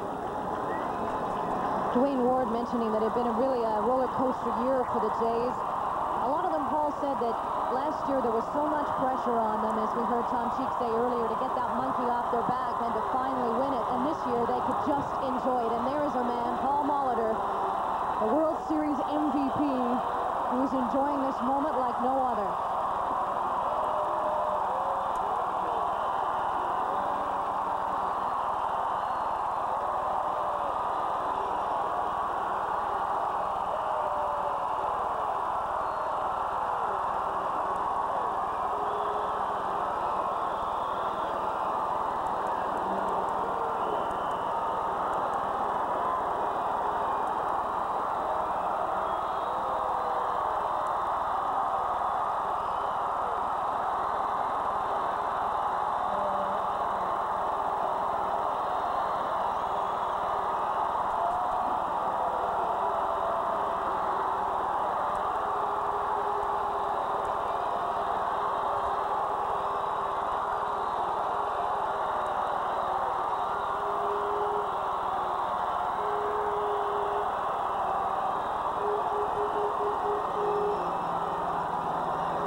Feet in the Sky Dome as their heroes get closer.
Last night when Joe Carter hit the home run, the place erupted, but Teresa, I can't imagine it getting much louder than this, or much louder than it's going to get when the Blue Jays start to make their way out onto the field.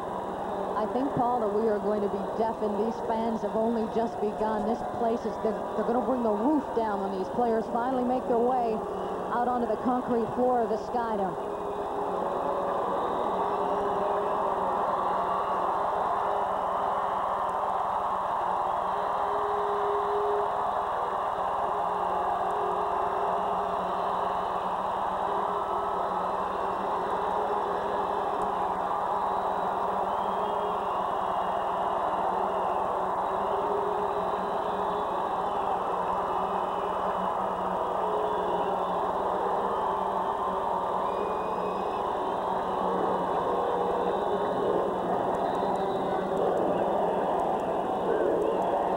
About 45,000 people filling the Skydome as they get ready to greet all of the players.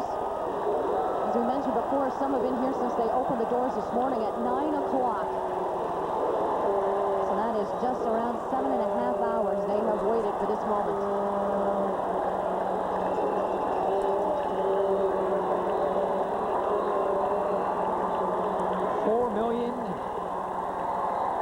Over 4 million packing the Skydome this year to watch the Blue Jays.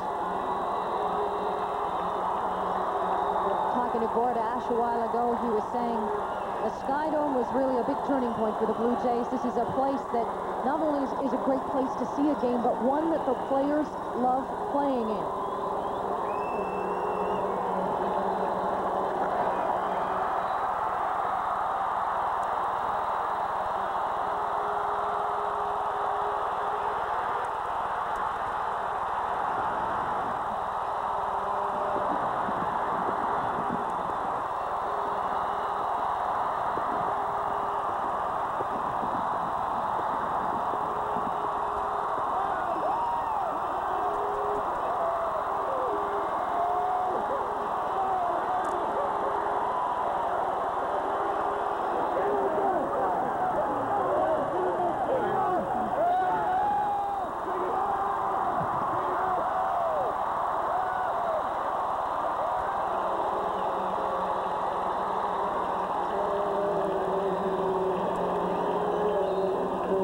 Top that is the greatest moment of your sporting life. 11:39 p.m. Eastern Time on October the 23rd of 1993 is a night that everyone who's a Blue Jays fan will remember.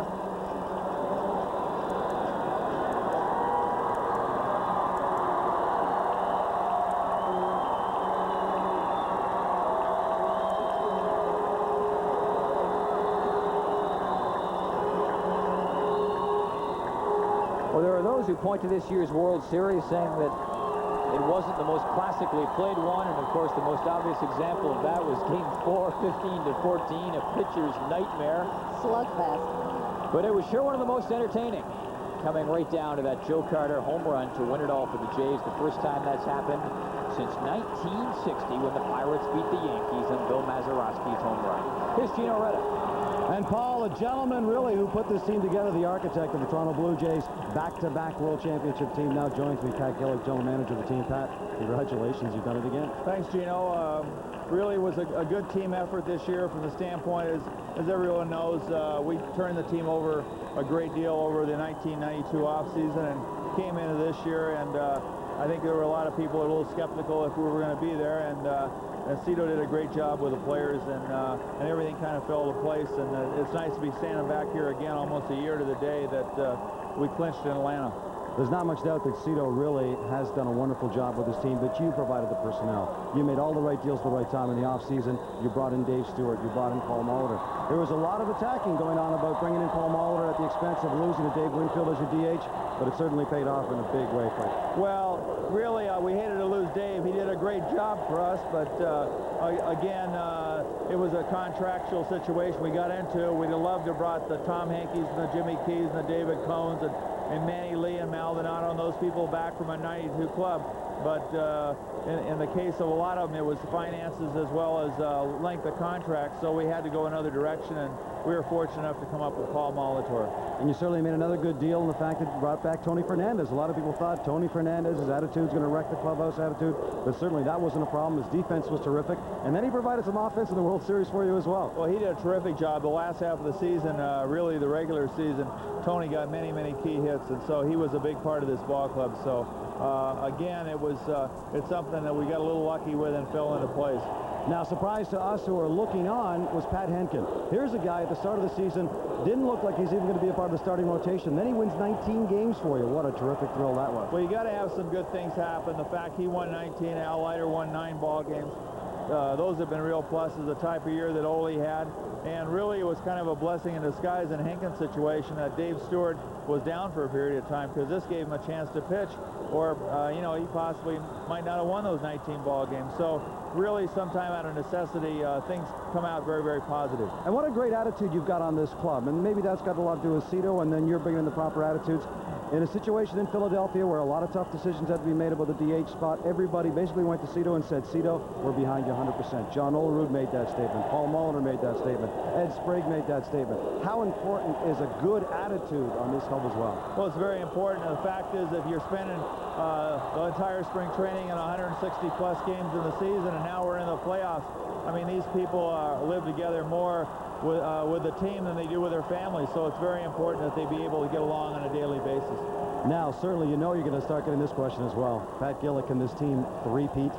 Well, you better be careful, because you know that Pat Riley has a patent on that word, and every time that word is repeated, you're going to have to send some money to the Pat Riley fund. I'll pull $5 out of my pocket, send that to Pat Riley, and thank you very much, and congratulate you once again, Pat. Thank you.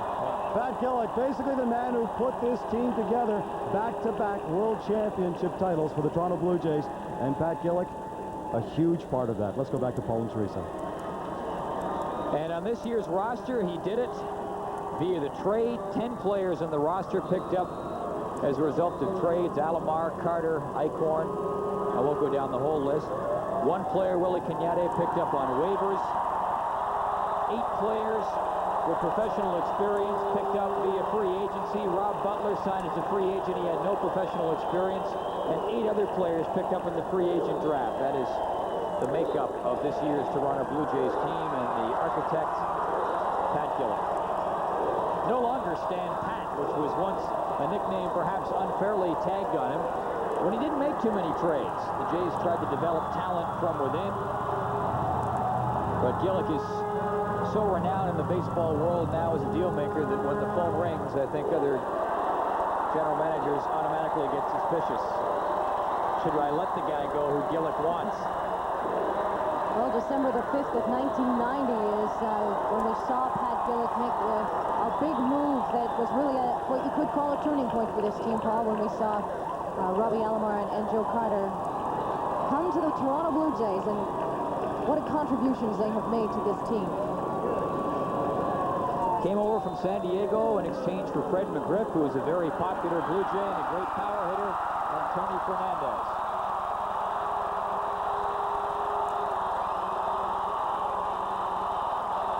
Players will be inside any second.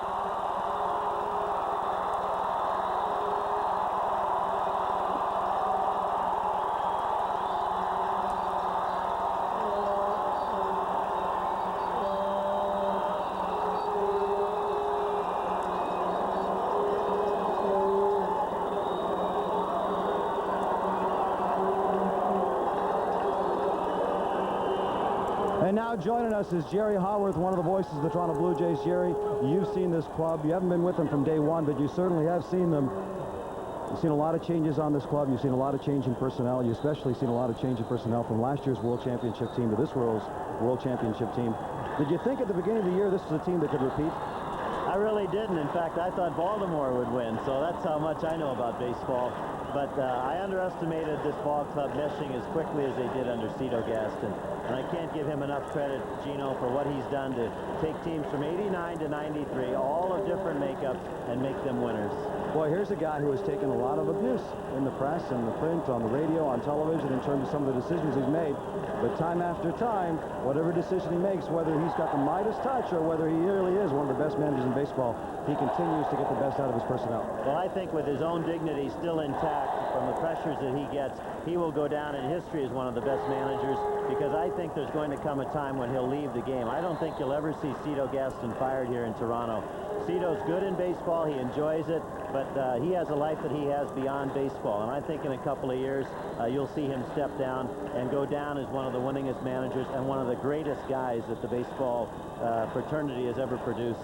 It seems that Cito's relationship in this life beyond baseball with his players has also had a great impact on the amount of production he's received from his players on the field. I spoke a few moments ago to Pat Gillick about the response he had from his team with no DH in Philadelphia. He had complete support, whereas there were some problems in Chicago with the DH problem in the ALCS. There were some problems with Philadelphia with players backstabbing each other at different times, but that just didn't happen with the Jays. No, Cito is a player's manager through and through, and the reason for that is he never looks over their shoulder. He lets them play, and he doesn't panic. He's probably one of the few men in baseball, in any capacity, who does not panic under duress, and that's a great trait for him to have. Jerry, thanks a lot for joining us. The crowd is going crazy. You know what that means. Gino, thanks a lot. Jerry Howarth, one of the two voices, the radio voices for the Toronto Blue Jays, the world champion Toronto Blue Jays. Let's go back to Paul and Teresa.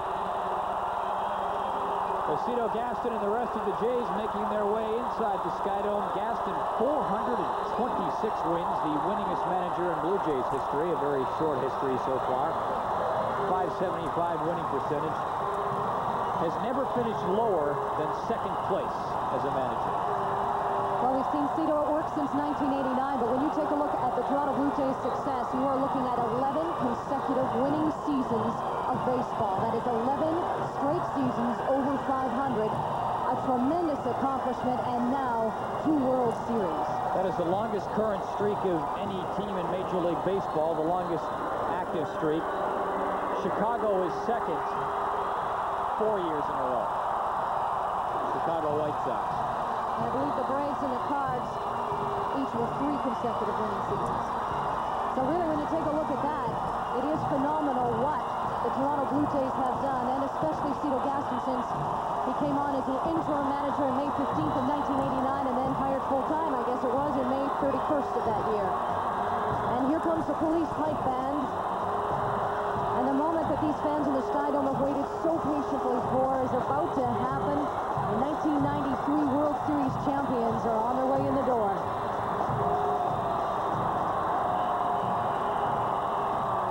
Wonder if that's Kurt Schilling's old towel.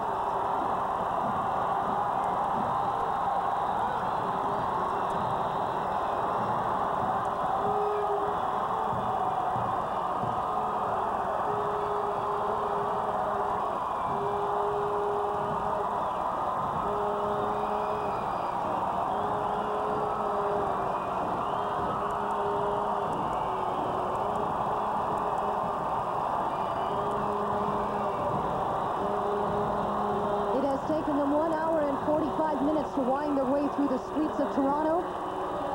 And now they are entering the Skydome.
Peter Witherington, the chairman of the Blue Jays. We've seen him a couple of times. And as would be the case with his position, he is up front and center in the parade. You don't put the chairman at the back of the parade. That's corporate handbook, page number 15, I think. Politically correct move. Comes Tommy Craig and Brent Andrews, trainers for the Blue Jays. What a good job they've done to keep everybody all patched up.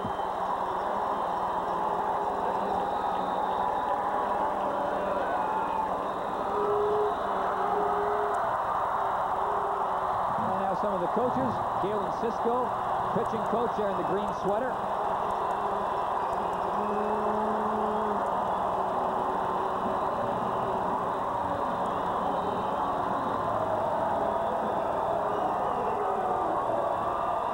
There's Johnny Sullivan enjoying maybe one of his last official functions as a member of the Toronto Blue Jays. Retiring after this season, what a way to go out. Back-to-back World Series titles. A lifelong baseball man. And now it would be safe to say has achieved his lifelong baseball dreams.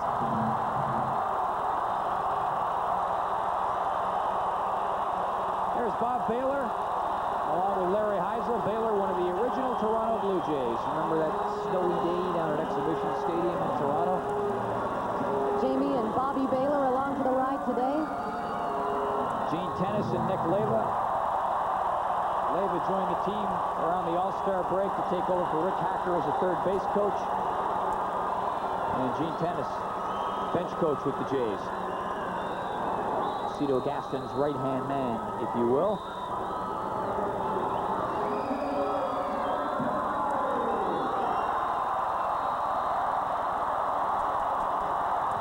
Willie Cañete and Tony Castillo.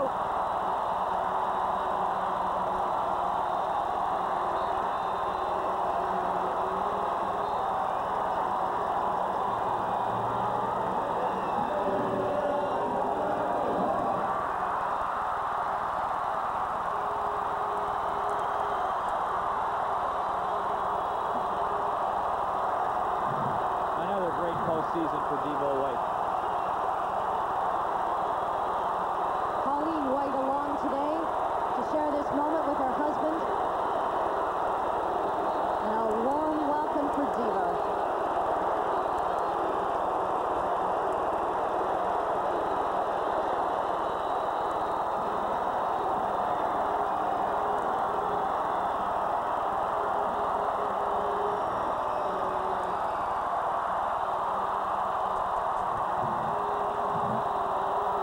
There's Tony Fernandez in the sweater there on your left. And that's Alfredo Griffin with his family over on the other side of the car.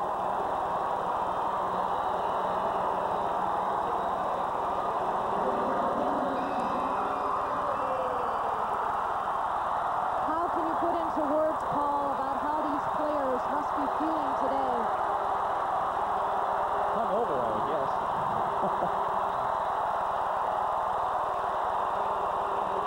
Lots of celebrating last night. Al Leiter celebrating his 28th birthday yesterday. A big day for Lori Leiter and Kelly Olerud as they join their husbands in this big day of celebration.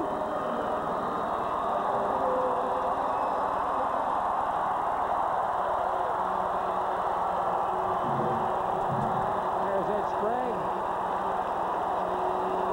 Took over from Kelly Gruber as the Jays' third baseman this year. Scott Brow, Toronto Blue Jays pitcher, wasn't on the roster for the World Series, but he was with the team. And Ed's wife, just as famous, Kristen Babb Sprague, synchronized swimmer, won gold in the 1992 Olympics.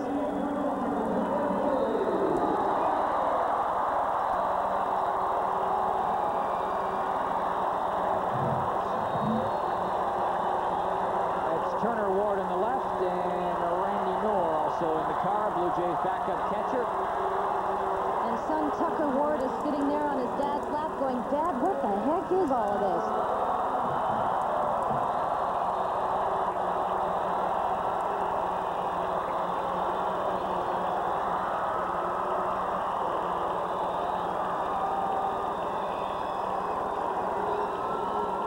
Woody Williams and Mark Eichhorn. Eichhorn in the center there, Woody Williams on the right.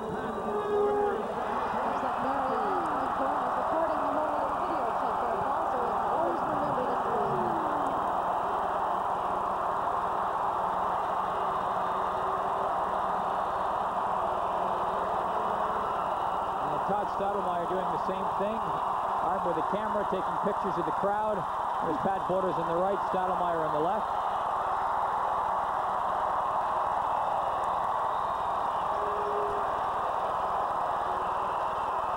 Infielder Dick Schofield and Canada's own Rob Butler.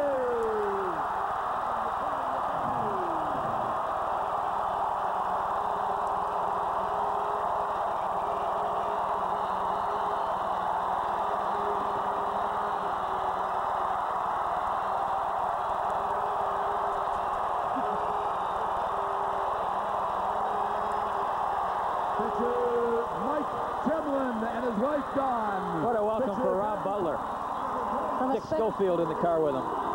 From a spectator one year to a player, and a big warm welcome this year.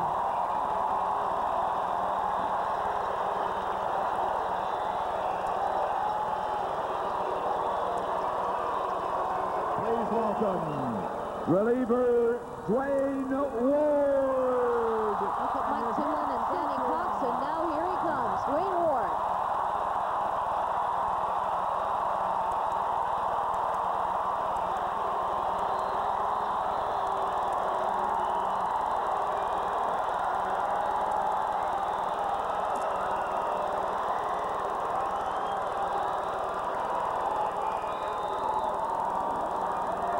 That is Cynthia Ward joining Dwayne in the car today.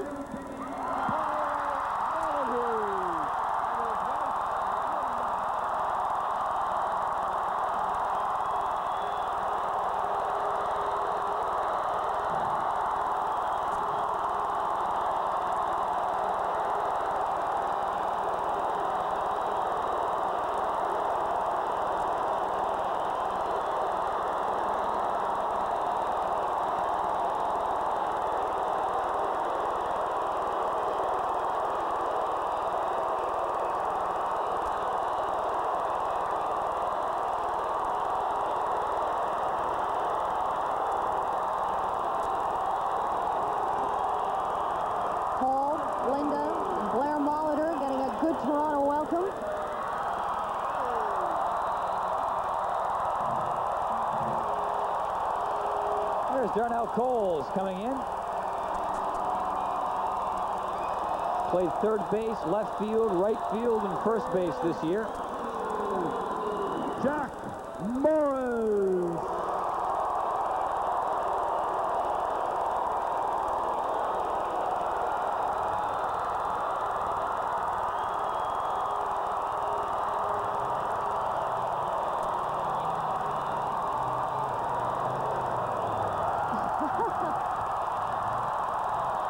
A man who knows how to arrive in style. That's Jack Morris. What an entrance.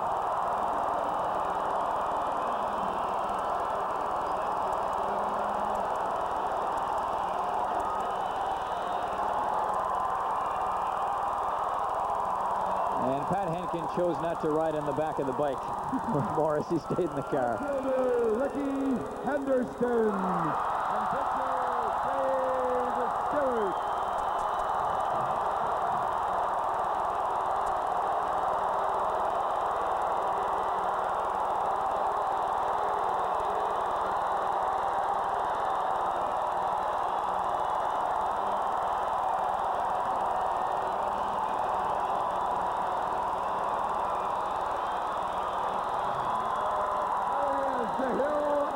Night, Joe.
Ladies and gentlemen, the best manager in the world, Cito Gaston, and his wife Teresa.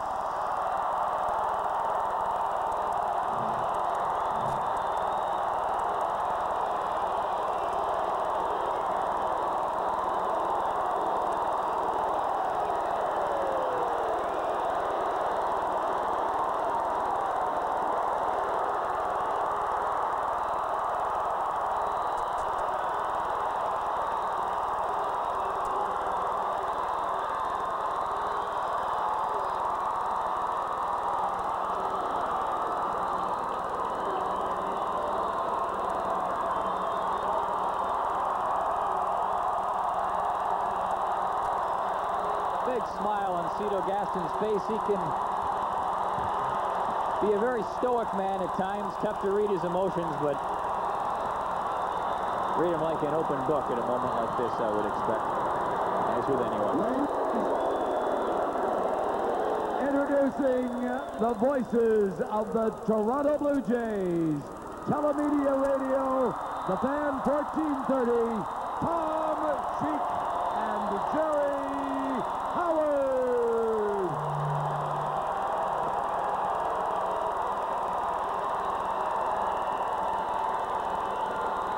Hello, Toronto, City of Champions. Give yourselves a great hand because you showed the world how to have a party last night without mayhem. Congratulations.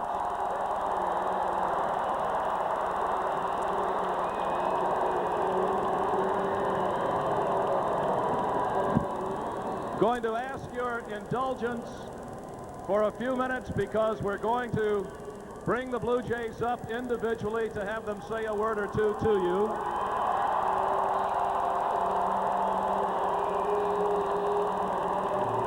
But there are some other items that we would like to first touch upon. First of all, on the table right here are the spoils of war after a very long and hard-fought baseball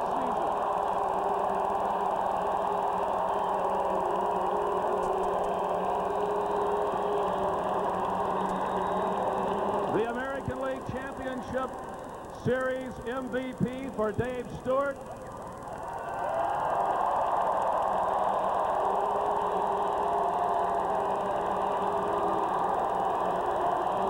The World Series MVP for Paul Molitor.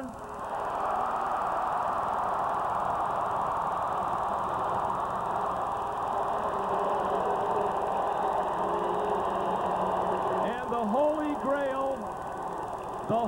Grail of baseball, and it stays right here in this city, the World Championship Trophy.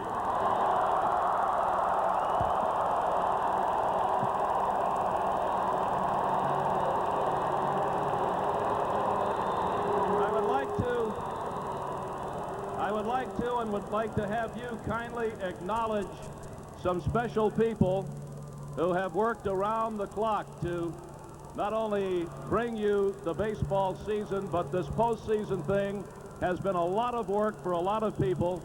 Seated up in the press box area is the Blue Jays front office staff. Would you please give them a big hand up there?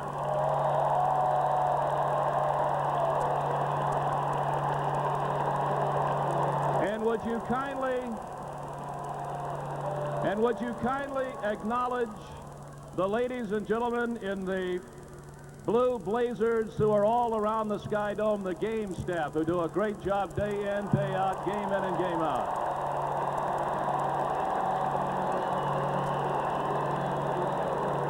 At this time, ladies and gentlemen, we have some people who would like to come up and say hello to you. I would like to begin with the Metro Chairman, Mr. Alan Tonks. Mr. Tonks. Thanks, Tom. The great, immemorable, and immortal Dizzy Dean, when asked what baseball was about, baseball is more than hitting, it's more than pitching, and it's more than stealing. It's a culture, and it's made up of class guys that make it a culture. The Blue Jays have have made a commitment to making that culture a very positive force, not only in metropolitan Toronto, but right across Canada. And one of those class guys that makes it what it is, that culture we can all identify with, is Paul Molitor. I'd like to ask Paul if he'd come up here. Paul?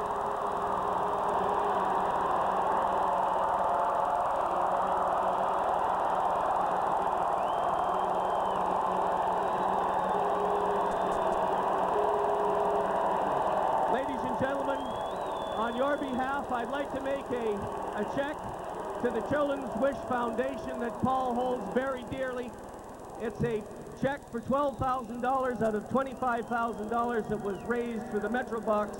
Paul, I make this presentation for you, and I know that you care about all those kids. Thank you.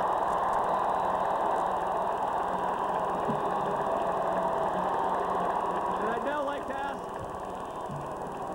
Pat Gillick and Paul Beeston if they would come forward. The Blue Jays, Pat and Paul, the Blue Jays from Butlerville, Newfoundland to Burnaby, BC, have put metropolitan Toronto, indeed Canada, on the map. A great organization. On behalf of the people of metropolitan Toronto, I'd like to make this presentation from a Canadian sculptor, Izzy Pucht, and Izzy has made this, I read it, a glorious season, a series for the world, a second victory. The Toronto Blue Jays, 92-93 World Series champions. Let's do it again next year.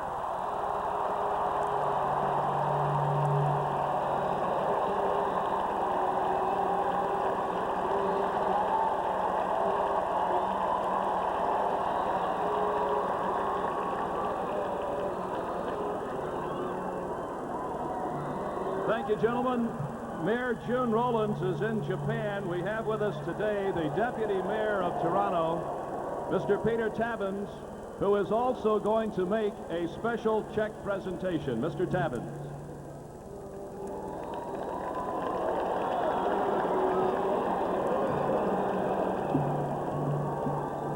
Thanks very much. On behalf of the Mayor, on behalf of City Council, on behalf of all the people of Toronto, it gives me very great pleasure to present this check to the Toronto Blue Jays for the Junior Jays Foundation. Mr. Gaston, Cito Gaston.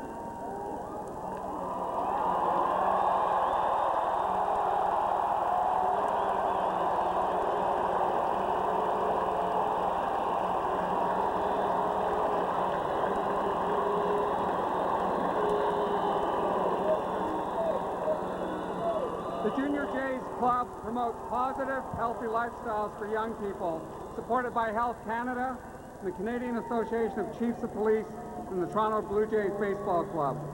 Blue Jay fans of all ages are proud of these incredible 1993 World Series champions.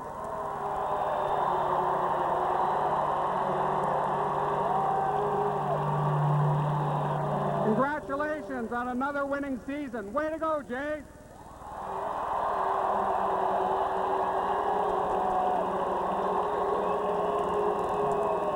Ladies and gentlemen, the first citizen of Ontario, and from day one of the biggest boosters of the Toronto Blue Jays, Premier Bob Ray.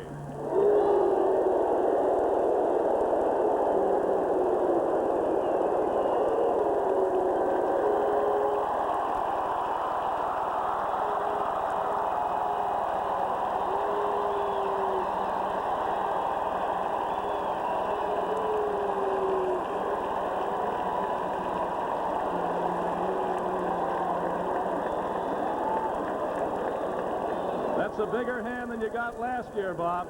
Way to go. Well, we would like to get the dynamic duo back up here in turn to say a few words to you.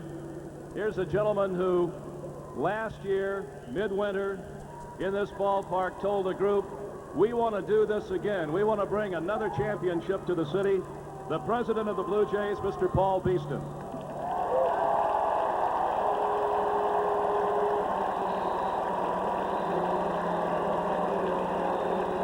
Tom, and my remarks will be short. I just want to say some thank yous to some very wonderful people.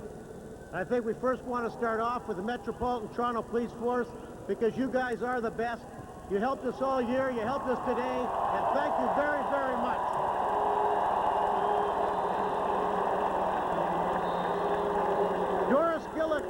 Doris Gillick told me this afternoon that the fans never gave up when we got to the 9th inning last night. Doris was right. You deserve an applause. On behalf of all of us, I clap for you. You've been wonderful.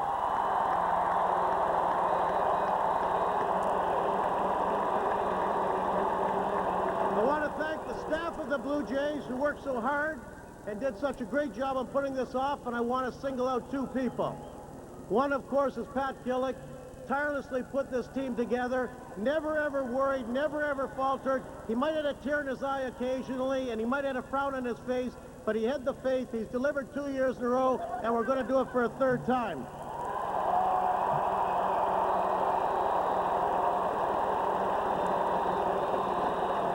And I want to thank another individual sitting back here in a designer jacket by the name of Cito Gaston.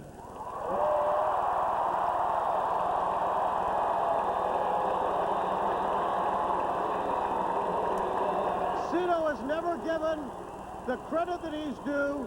All he does is go out and win year after year after year.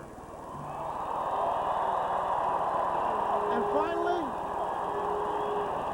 there's a group of guys back here that are about as wonderful a group of individuals ever to be associated with. They're tremendous people that came out of spring training with a mission. They won it this year. They won it not only for themselves, they won it for you, they won it for Canada. It was great. Thank you.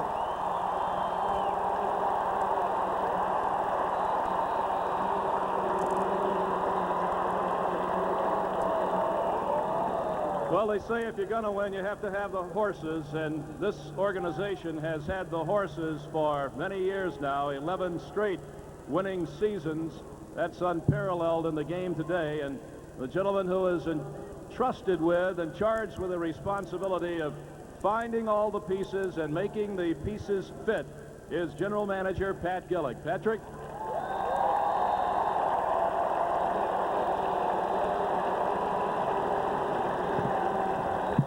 Thanks, Tom. It's nice to be back here about a year to the day. We're in 1992 when we celebrated our first World Series victory over Atlanta. So let's, somebody said today, and you got to be careful because Pat Riley patented this word three-peater, but that's what we want to do. We want to win a 3rd one in 1994.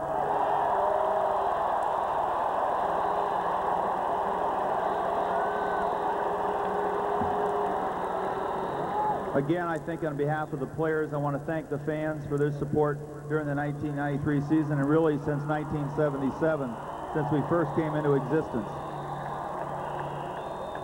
Certainly happy for Cito, the coaching staff, and all the players, but I think, as I thought overnight, really one of the guys, last year, I was especially grateful that we won a World Series for Rance Mulliniks. And I think this morning when I woke up, a guy that was with us in 1983 and then came back, and we won a ring for him, and he was a big part of it, Tony Fernandez.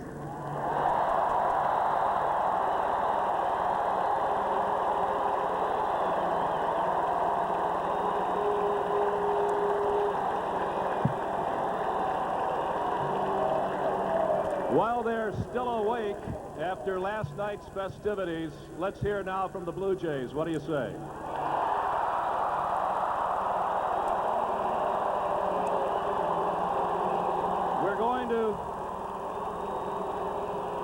We're going to play past the microphone up here, beginning on this side, and work alternatingly toward the center. Would you all put your hands together now for my broadcast partner, Jerry Howarth. Thank you.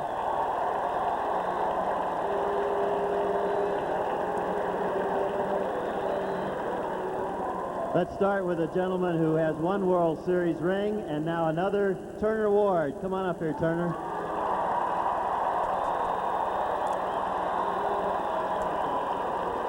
Pretty sweet, isn't it? It's nice. I'm just happy that I was a part of the piece of the puzzle that they put together here, and I just want to thank my wife, Donna, and my son Tucker for sticking behind me through the things we went through this year, and I want to thank all you fans for sticking behind us the whole year. And we really appreciate it. Thank you. You're welcome. Way to go, Turner.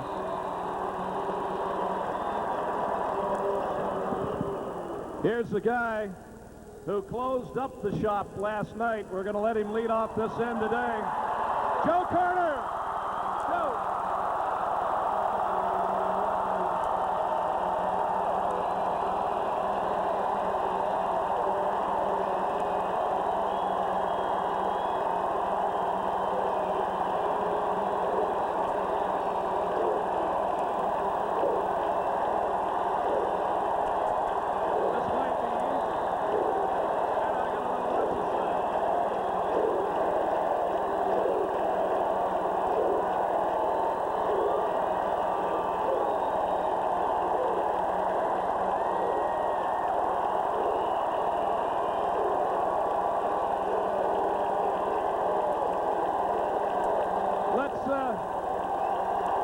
Let's hold it down to a mild roar here for just a second.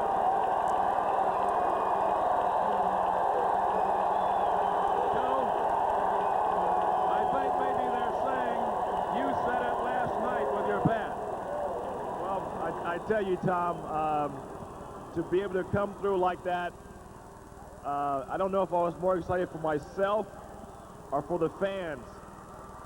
But to see the reaction of not only fans, but of all these guys here coming out of the dugout, I mean, you don't know how sweet that made me feel to be able to come through and bring home another championship. But you as Toronto fans, I mean, you have to really sit back and wonder and look and feel how fortunate you all are, because you've got two guys who these players will agree, in Paul Beeston and Pat Gillick, for putting together a quality team year in and year out, and that's never been done in baseball.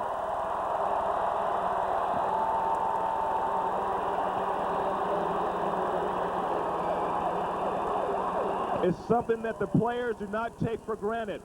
Whenever there's an injury, they go out and they get a guy like a Tony Fernandez and bring him back.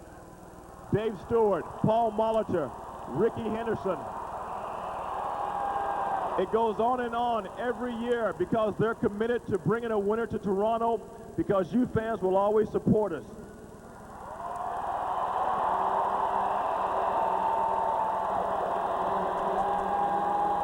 Last year's World Series ended up with me jumping up and down at first base. And everyone said they don't know, it was such a sweet sight to see that happen. They don't know if anything could top that. Well, I think 1 year later, I feel that we topped that. And it ended up this year.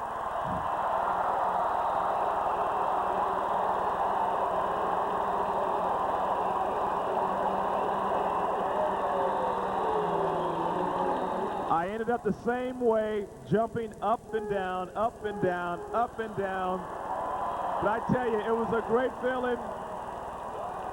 And people, you know, they want to look and say that, well, Joe Carter won the game for us. That's not true. I didn't win the game. We all did.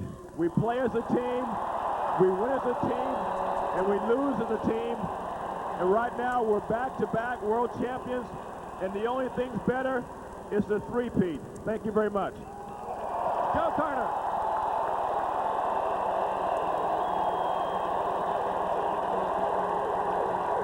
Thank you, Joe. Last year, this next gentleman pointed to this trophy, and he said, this is what we play for. He's back here again. Ed Sprague. Come on up here, Ed.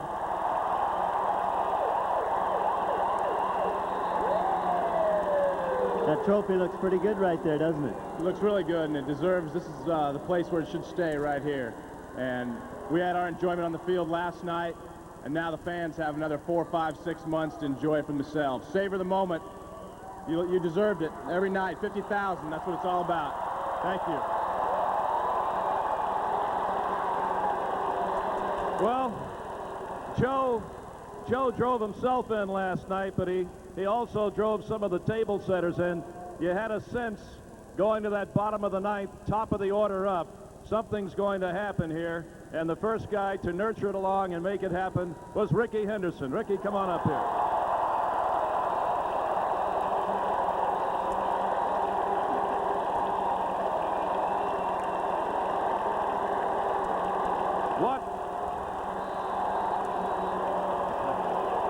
Ricky, what were your feelings when you got aboard last night? Did you say, here we go? My feeling was that here we go. My job was to get on base, and I know the big guys would drive me in. So I got up in the 9th inning, and I told myself to be patient. And I know Mitch Williams cannot throw that many strikes to me. So my biggest job was to get on base. But most of all, I want to thank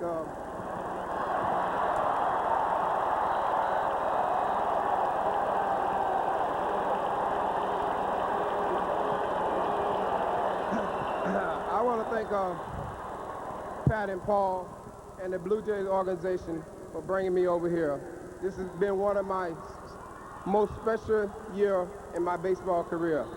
But also, I want to thank the Toronto Blue Jays fans.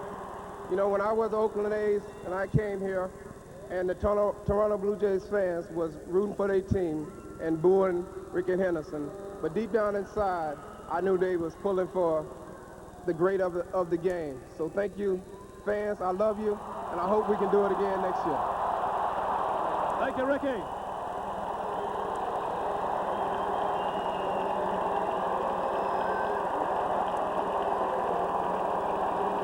All right, Ricky. This next gentleman will always remember his first base hit in 1993 because it was a home run. Catcher Randy Knorr. Randy.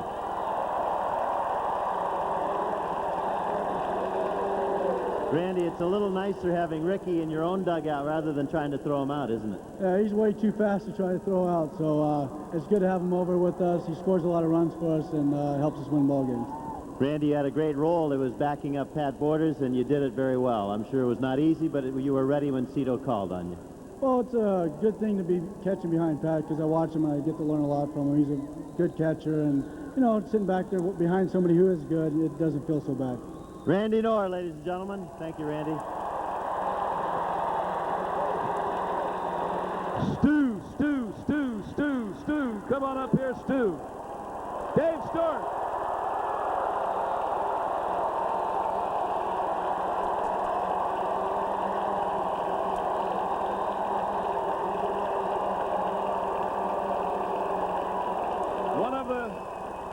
One of the great postseason performers in the history of the game. And how does this season stack up alongside some of your great ones? This is my best ever.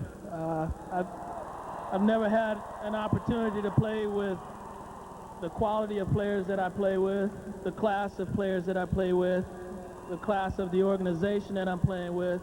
But most of all, I've never had a chance to play for fans like this before.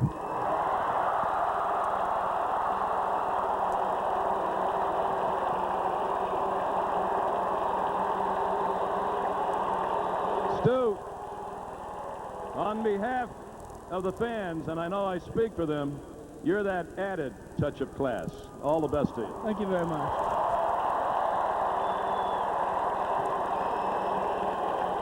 Thank you, Dave. This next young pitcher reflects the fact that you don't have to be on the 25-man roster to thoroughly enjoy what this ball club did. And when I think of this pitcher, I think of the last game of the season that wasn't meaningless for him. He won his first major league game in Baltimore. Scott Brow. Come on up, Scott.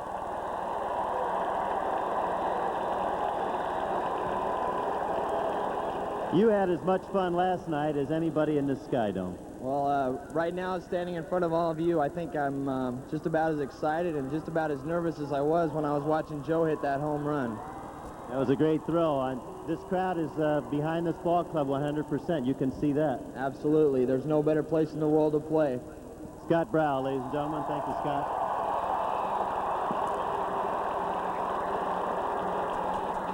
Representing not only the Toronto Blue Jays, but the Metro Toronto Police Department, let's get Jack Morris up here. Jack?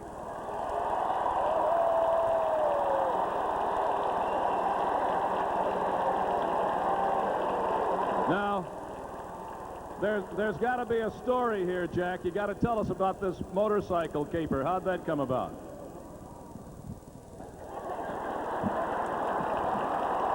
They let me use it.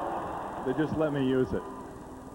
I may never get this chance again, at least in this ballpark, but I want to thank some guys over here that deserve a thank you, and that's the men who clean up after us every day and massage our brains when we're not in uniform and help us. It's our clubhouse guys. Wave your hands, please.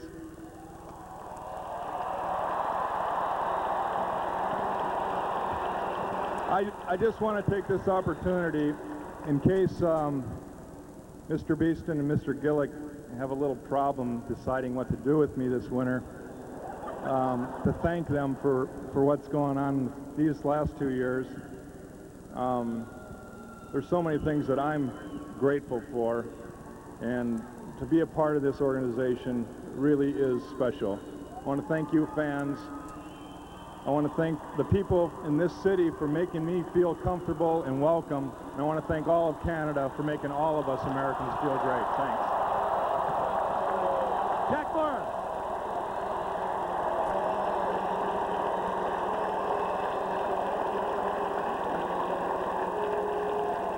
This next pitcher, after July the 20th, won 9 games in a row, and when he didn't personally win, he kept everybody on his club in the game.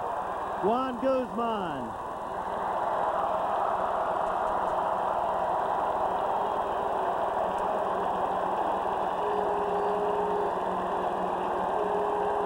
Sounds pretty good, doesn't it?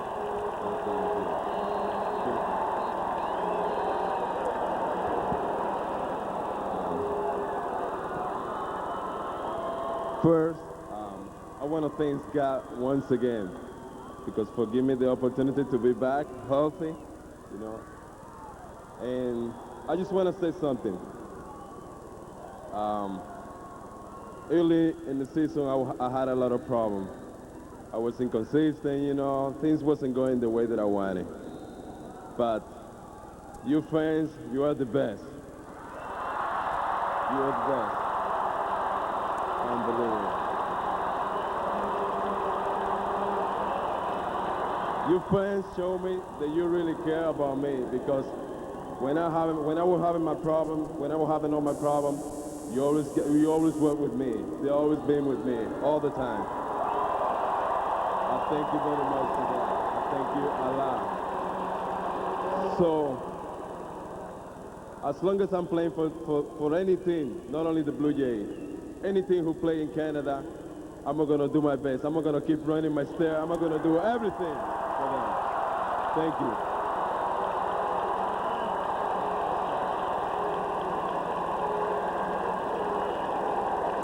Well, he was up earlier. Let's get him back. Here's Molly. Paul Molitor.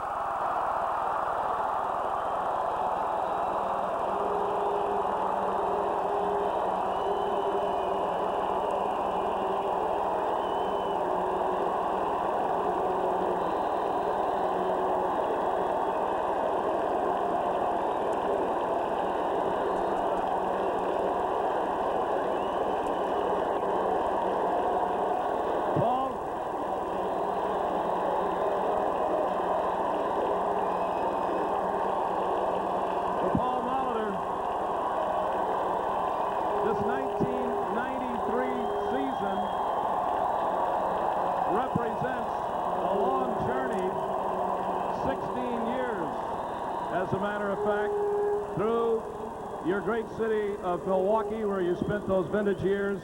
You came here because you wanted to savor the spoils of a championship season.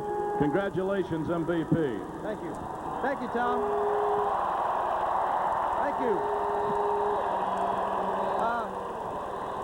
There was a lot of very memorable moments in my first season as a Blue Jay, but the one I'm going to remember most is when I was standing right about 15 feet out in front here. I was looking out that way, and I saw a ball clear the left field fence. It was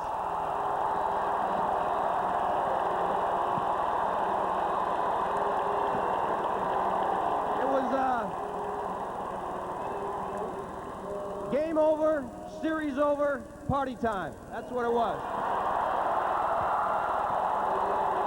I would like to thank Mr. Beeston and Mr. Gillick also, last year, they came to Milwaukee. We had dinner. They promised me that they were going to do everything they could to be the first team in 15 years to defend a championship. They are men of their word, let me tell you. So I thank them. I want to thank my teammates. And I want to tell you finally that representing this organization, this city, this province, this country has made me very proud. Thank you very much. All of it.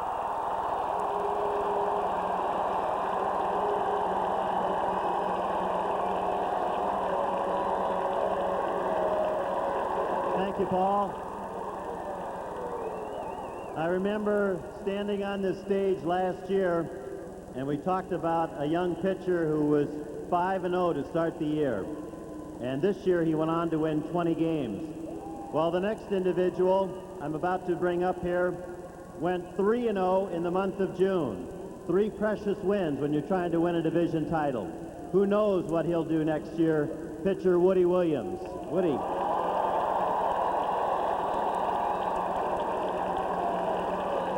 Now, Woody, how does it feel to be around all this talent? It's unbelievable. If you just take a look at these guys here, they're all all-stars from all other teams, and just put them together, and they're a great group of guys to play with. Now, I want to know, are you going to borrow Dave Stewart's desk there and maybe use that yourself? I got to find something that works for me like these guys do for them, but I'm just happy to be a part of this, and I thank you all for the support. Thank you, Woody. Woody Williams.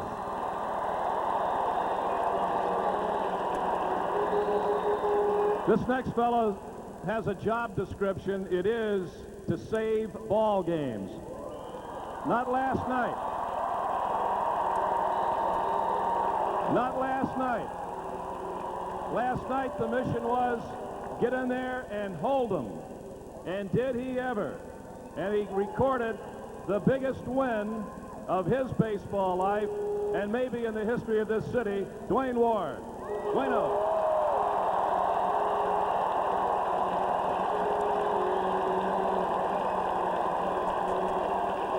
How's it feeling today?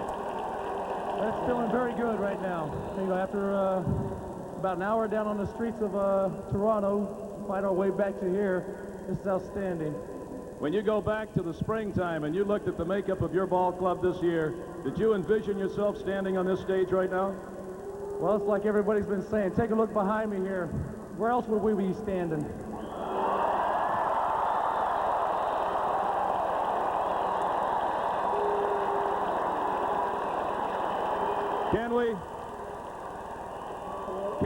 Can we make a date to be standing here a year from today? Well, I remember one guy came over in 1991 after he signed a winner, and he said, roses are red, violets are blue. We can win in 92. This year, the winner came back. Another guy came up and said twice would be nice. The third time, everybody's already saying it. Joe Carter said it already, a three-peat. I'd like to see it happen. You're going to make it happen if it does. All the best to you.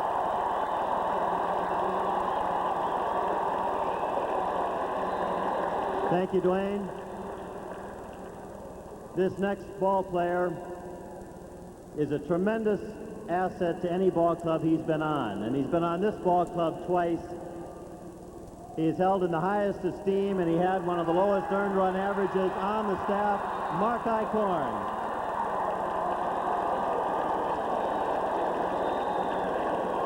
Wait, hold on. They don't want me. They want the lefty, Castillo. Tony. Okay, I'd just like to... sit down, Tony. You're not up. I just, first of all, like to thank God for this opportunity to get up here and speak. And I've been with and I'd like to thank my family and my wife, most of all. And I've been with this organization for 15 years. I've enjoyed, well, 12 years out of my 15 years, I've enjoyed every second of it.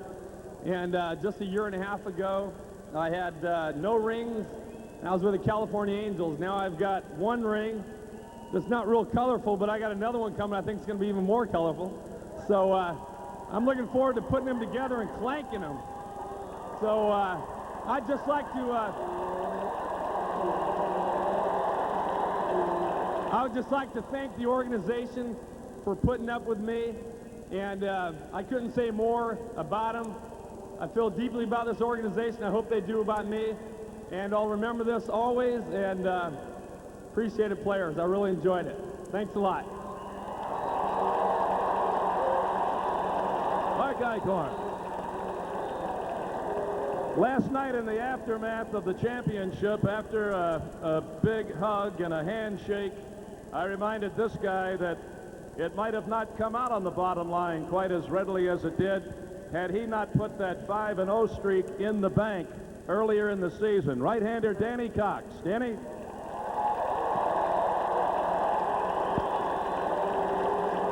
A lot of talk about these fans here. Do you realize that these people, many of them have been here since 9 o'clock this morning to see you guys? I'm sure they have. I haven't slept either, so we're all even. We're even. Yeah, we're even. Were you on Young Street in the aftermath? No, I was watching it on TV, though. Great show. Wonderful. I think the biggest thing for all of us right here is knowing that we're all world champions. We strived hard in spring training. There was a feeling of confidence. We believed in ourselves.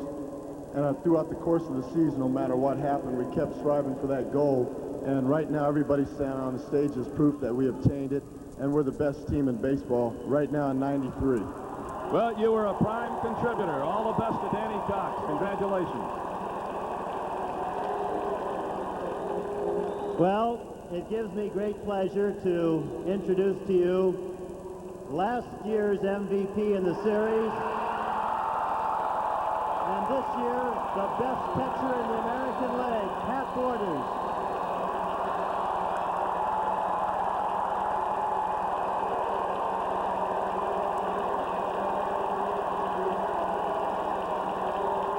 Pat, you've had to work pretty hard to get to this particular point. And I know for you, it's all been worth the wait. Absolutely. You get 2 rings in your hand like that, you got to thank a couple people. I don't think it'd be said enough. You got to thank Pat Gillick, Paul Beeston, and Cito Gaston. And people say they want a 3-peat. Well, I got 3 more fingers on this one hand. I'd like to fill it up with rings. Thank you, fans. Pat Borders.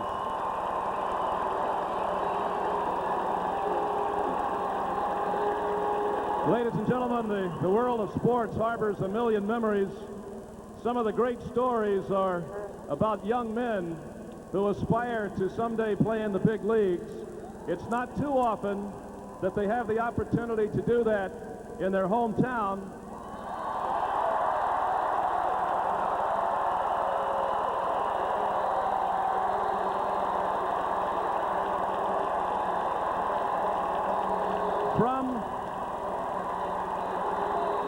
From the sandlots of East York through the Blue Jays minor league system, Rob Butler.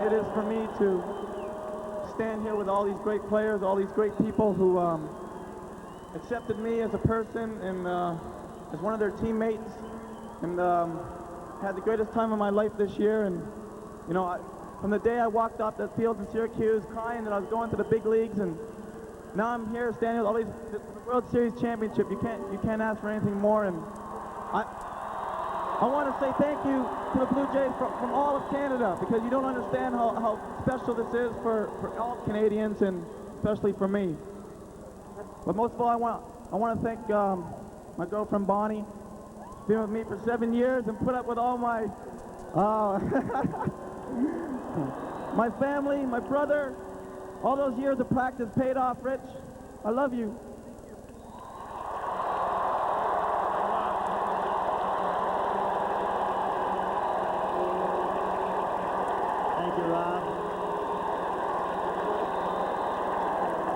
In August and September, when the division race was won, this next pitcher had 7 starts and he won 6 of them. And his best friends from now on will always say, keep your chin up.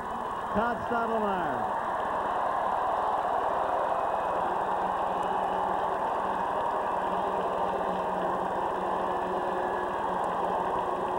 Todd, this is a great thrill for you to be here a second year in a row, and I know that for you there's a lot of accomplishment in it. Thanks, Chair. First of all, I want to thank our manager, Cito Gaston, because when everybody in North America was telling him to send me to the bullpen, he constantly gave me the ball every 5th day, and when he gave the ball to me in Game 4, the mayor of Philly was trying to figure out how this guy was going to beat us because he felt like he can hit me. I got one message for the mayor of Philly, and I hope you're out there looking. You can kiss my ass.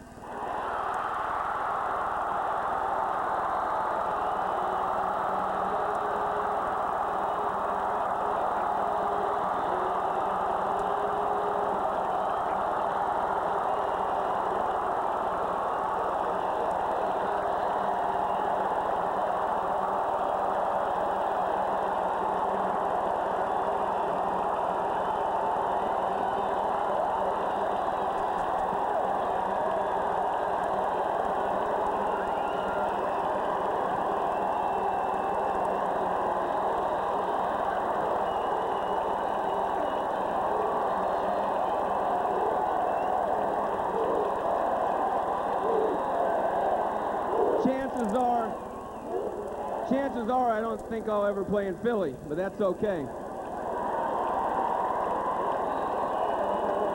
When I was up here last year, everybody came up and they were thanking their wives, and I said I was going to wait until I got home to thank my wife. Well, I want to take the time right now to say that she stood behind me in all the rough times. She's my biggest fan, and I love you. Thank you.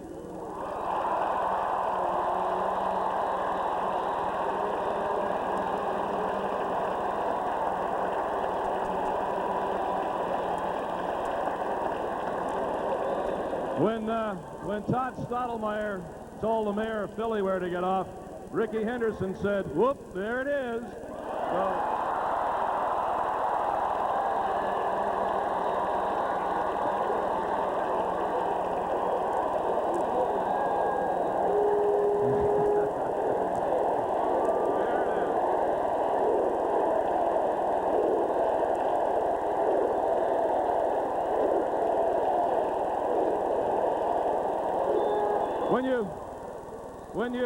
When you go back to the springtime and you realize how many ups and downs and how many potholes there were on the road to a championship, and you start looking at the individual stories that were all part of the big headline, they win it all, you have to really zero in on this next guy who down in Dunedin, Florida was wondering what his job might be.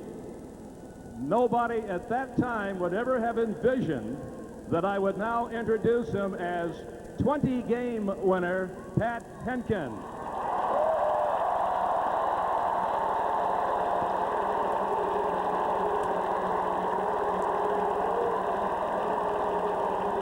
Now, I want you to fess up on this next question. When you saw that ball disappear over that fence last night, didn't you tell yourself, I'm going to sleep pretty sound tonight? Oh, yeah, there's no doubt.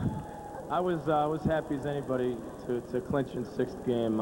You know, I was ready mentally, but I was really glad that we won it. If this thing had have gone to Game 7, where would you have been right about now? What would you have been doing? I don't know. What time is it? I'd probably be pacing in the clubhouse right now and getting ready to prepare myself.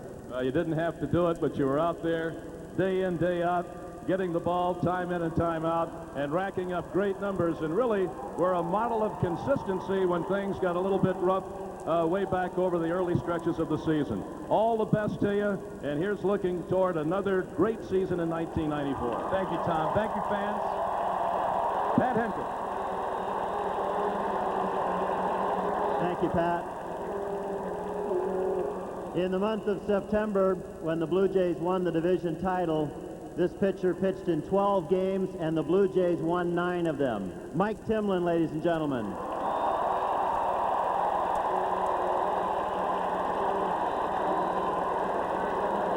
Mike, how about a comment on these fans here in Toronto?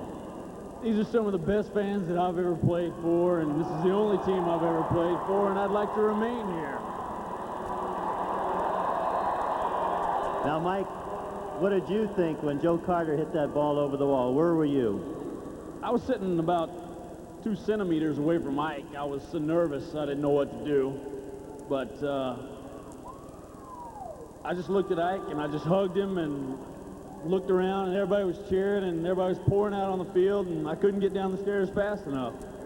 It was a great role, and I might have you here as one of the members of the bullpen highlight your bullpen coach, John Sullivan, who retires with another World Series ring. John Sullivan. John Sullivan. I knew John Sullivan for 3 years. The first year that I ever met him, we didn't get along too well because I really didn't understand him. He's a great guy, very emotional, and he wants everyone up here to do their best, and especially me. I think he pushed me more than anyone. He kept repeating, just relax. I couldn't, but I wish he wouldn't retire. I mean, I really like the guy, but I've only known him for 3 years. John, you're a great inspiration.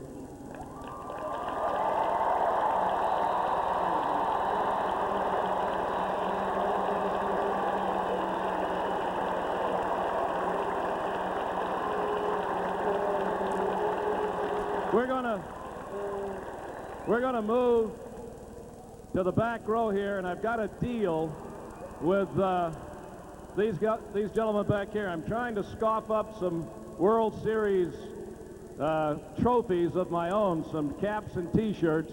Jeff Ross, our equipment manager, told him that part of the deal was if he talked, I didn't get anything.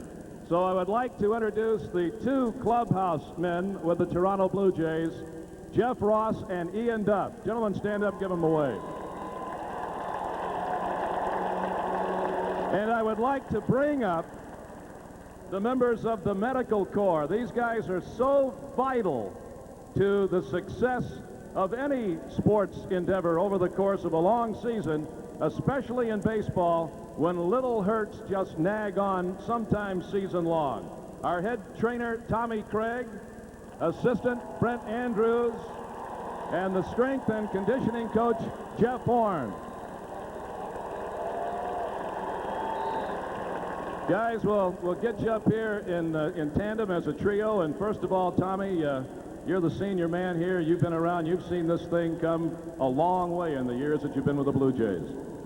I couldn't be happier in my 14 years, Tom. I have to thank everybody on the stage up here, and most of all the organization and all these players for making it happen. My wife, Teresa, and my family sitting right down here. I couldn't be happier right now. And a young man from out Calgary way who joined the Blue Jays staff, how many years ago now, Brent? They're beginning to pile up on us. It's 7 now. 7 years. And would you look at 93 as being the most satisfying, or don't let me put words in your mouth? You tell us. I think for us as a training staff, this is probably the most satisfying year so far. But I got to add one more thing. I'd like to thank my wife for all her love and support, for the hard work she's done with our young son. And I love you very much. There we go. Brent Andrews and Jeff Horn.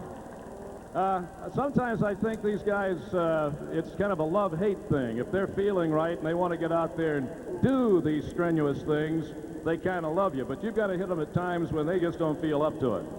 Yeah, that's all part of it. You know, we didn't have too many occasions like that this year. This is the hardest working group of guys I've ever had a chance to be involved with. Just roller coaster all year long, and their dedication and hard work just made it all possible. Well, you guys helped make it all possible. Gentlemen, thank you very much. Congratulations.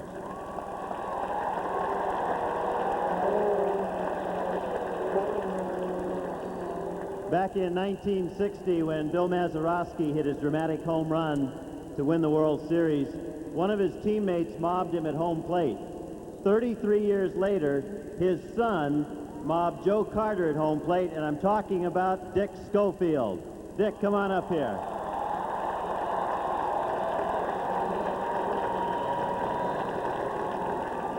That is quite an honor, and I know you and your father will remember the memories you both have had because it's only happened twice in the World Series. Yes, it was quite a feeling. I'm just thankful to be a part of this organization and have a chance to be here for the 93 season and hopefully years to come. And if it weren't for Milt Kyler, who broke your arm, you might have had a little better season. Well, yeah, I think the fans ought to thank Milt. You got quite a player in Tony Fernandez in here to help us win it. And like I said, I'm just glad to be here and happy for the players. That last statement tells you a lot about modest Dick Schofield. Dick, thanks a lot.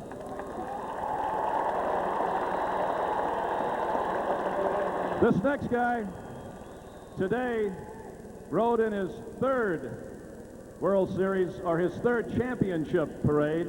The first in this city was in the Grey Cup parade as the first Blue Jay ever, Coach Bob Baylor. Bobby? And you're kind of a special group within the group here, fellows who have been with the organization and have stayed with the organization, players, coaches, sometimes leaving, coming back. How special was this year for you? Well, I thought last year I thought it was great and could never be any better, but the way this one ended, it was so exciting. It beats last year, and I don't know what next year is going to be like, if it can be better than this one or not. Got about a 2-day growth there. There's a buck out there in those Pennsylvania hills waiting for you, right? I'm going to get him, too. All right. Bob Baylor. Thank you, Bobby. I'm here to tell you that wherever you are, whatever you're doing, patience and hard work pay off. And I'll let Al Leiter tell you about that. Ladies and gentlemen, Al Leiter.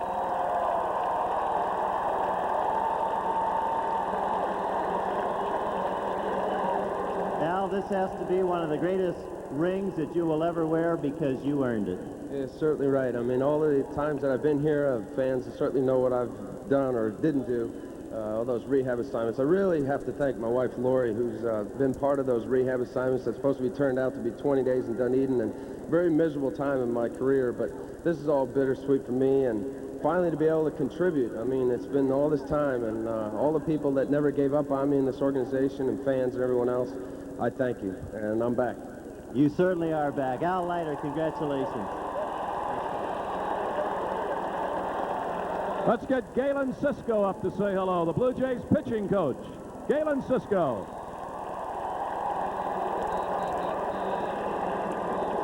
Galen, it's all over for another season. When you look back at this particular group, is it a whoo, or are you looking forward to 94?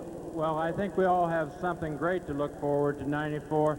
I want to say these guys are all professionals, and you can see why they're winners the way they handle themselves up here. So we just got a great bunch of guys, and it's been a privilege for me to work with them, and I'm just glad I was a part of it, and we love the fans here and hope we're here for a long time. We hear you talking. Galen Cisco, all the best to you.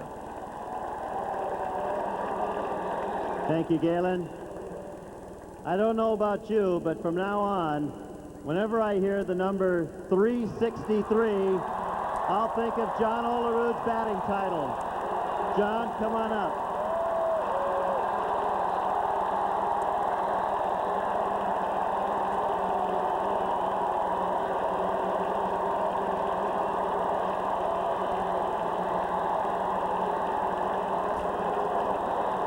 John, congratulations. A tremendous season.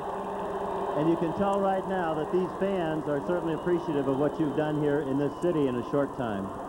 Yeah, well, it was a great year for me. I think, you know, everything just went my way. It was a lot of fun, and, you know, it was great getting the support from the fans. So I'd like to thank the fans. And I'd definitely like to thank my wife, Kelly, for being there for me all year long. Made the season great. Thanks. And would you also like to thank Paul Molitor, who in spring training said, when are you going to win your first batting title? Yeah, well, he said that, and at that time, I think, you know, he was kind of joking because I was playing real well at the time, and, you know, who knew that it was going to turn out that way. John, congratulations.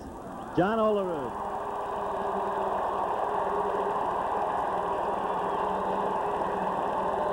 This has already been touched upon by Mike Temlin a few moments ago, but it's always difficult to bid adieu to good friends, and it's hard to believe that this baseball career is winding down now. Would you all put your hands together for our bullpen coach, who is retiring, John Sullivan. Sully?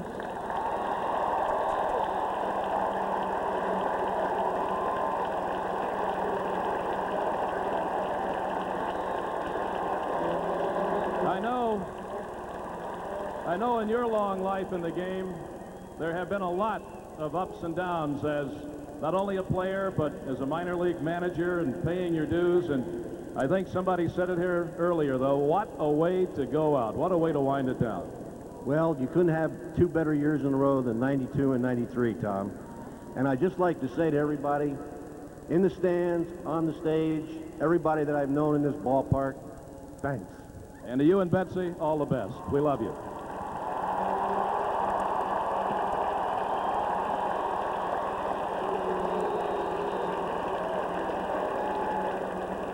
One of the most creative post-game interviews that I've had the pleasure of doing occurred here earlier in the season when in the bottom of the 9th inning, young Willie Kenyatte homered to beat Kansas City 4-3. And we at that time we brought up Alfredo Griffin to interview him so that you could capture a little bit of what Willie's thoughts were. And I think it's only appropriate that this afternoon we bring the two up again. Ladies and gentlemen, Alfredo Griffin and Willie Kenyatte.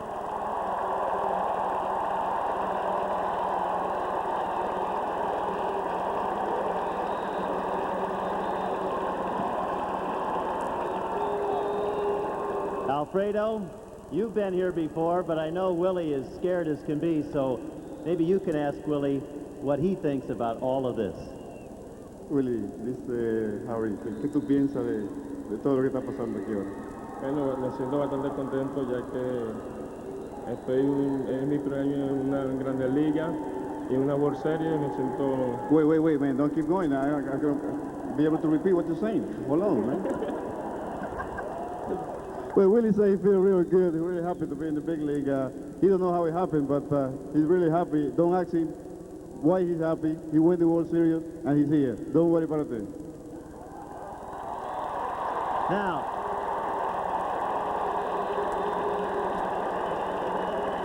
very good. Now that we've heard from Willie, Alfredo, this is a great throw for you. Second time back with Toronto. You won a series with the Dodgers. You've been here. What are your reflections? Well, I can't ask for more, really. I'm really happy. I thanks everybody to give me the opportunity to be here again. Gillick, Beeston, Cito. I thank my wife to support me too. I can't ask for more, really. This is my third World Series. If there's another one coming, hey, I don't mind. I take it. Thank you very much. Thank you, Alfredo Griffin and Willie Kenyatte. It has been touched upon many times here today about the organization and the kind of people that they bring in. And over the course of 17 years, I can tell you that it's been our pleasure to be associated with some outstanding people. I can tell you also that I've never met a nicer man in the game of baseball than Larry Heisel. Larry, come on up here if you would.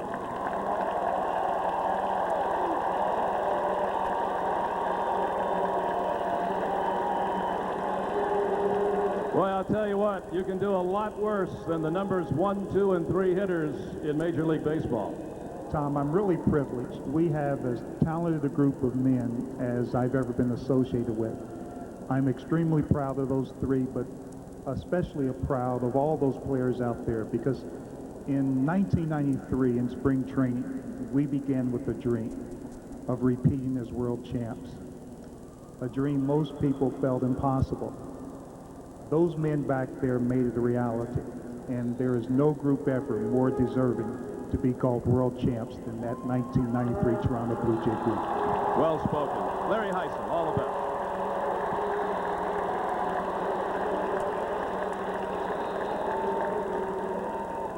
Ladies and gentlemen, in the history of the World Series, only one shortstop has ever driven in 9 runs. Tony Fernandez.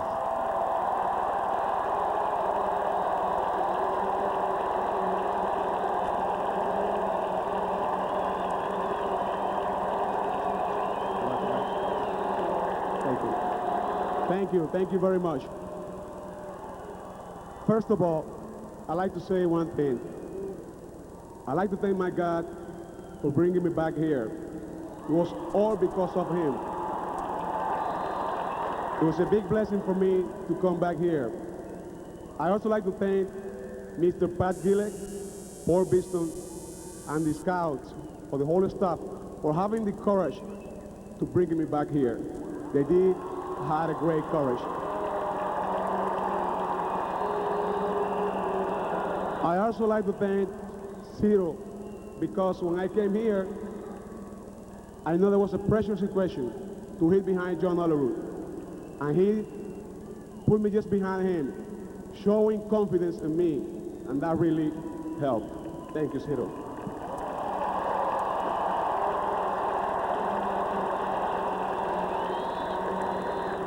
And to all of you, because many of you, the first word that you guys said to me when I came back here was, Tony, welcome back home.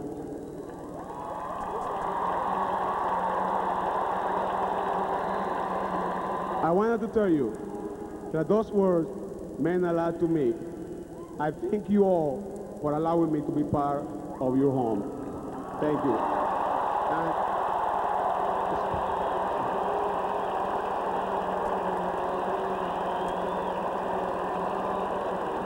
There's only one more thing that I would like to say. You people don't know how much we got to go through in our career.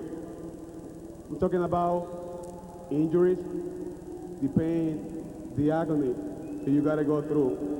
Only the person next to you knows what you go through. I'd like to thank my wife.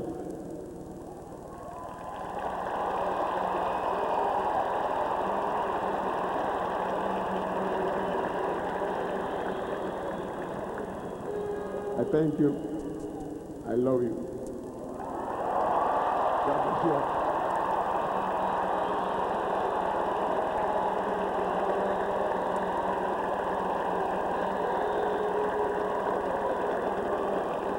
I'll tell you why we're going to do this thing again. We got a secret weapon in this organization in our ranks. We've got a lucky rabbit's foot. Call it what you will. This man is 6 for 6 in World Series in terms of championships. Our bench coach, Gino Tennis.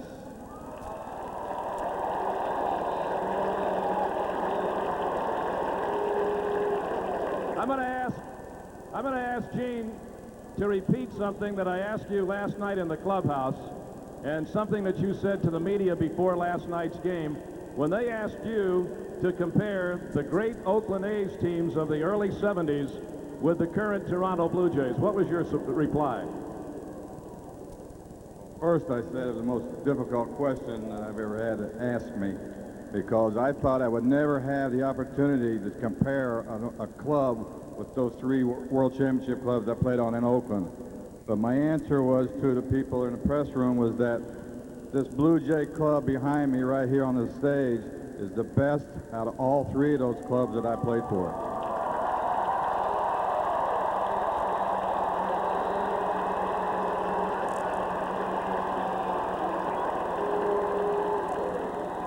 And for me to say that, I tell you, that tells you how good these gentlemen are behind me.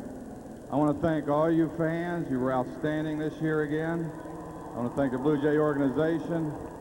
I hope that this thing can happen again next year. We can go for that 3rd one. And it's been a pleasure in this city being here. Thank you, Tom. Gene Tennis.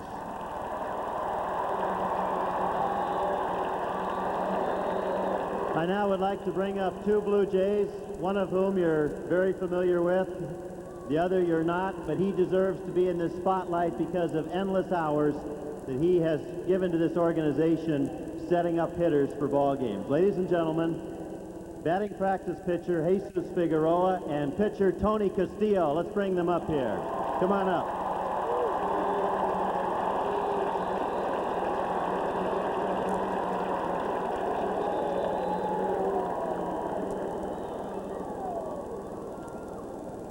Jesus is very much like Willie Kenyatte, does not speak a lot of English. Jesus, a great crowd here, and I know that you're a part of this, and you must be very happy. Thank you very much.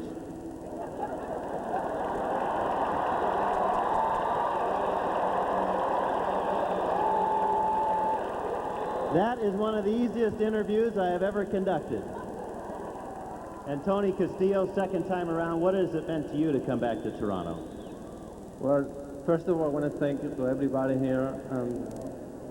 When I come back here, I say I want to come back home again. That's what I did. You know, come back to Toronto. I feel pretty good here, and I want to thank you everybody, and I love you. Did a great job, ladies and gentlemen. Tony Castillo and Jesus Figueroa. I know that everybody here is aware that the organization was rocked at the All-Star break with the news that we had an almost tragedy, an almost fatality, when Rich Hacker, the third base coach, was so badly injured. Thank God he has rebounded and has made it all the way back now. But stepping into the breach over at third base and being such an integral part of all the great things that happened down the stretch here especially is Nick Leyva, third base coach. Nick, come on up.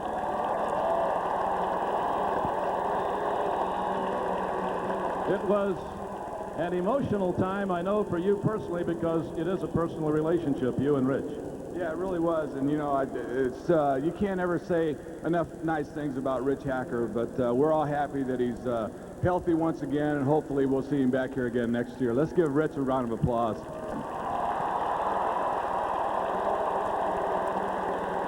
Thank you. I feel like I'm probably the luckiest guy on this stage. In order for an organization to be successful, it has to be strong from top to bottom. And being that I started in the minor leagues, and there's a few people up here that started in the minor leagues, I just hope that I was able to come up here and do something that we all strive for when we're down there, and that's help us win a world championship. You did it. All the best. Nick Leyva. Thank you, Nick. In years to come, when we all remember the memorable 15-14 Blue Jays win, we'll remember that Devon White won it with a 2-run triple.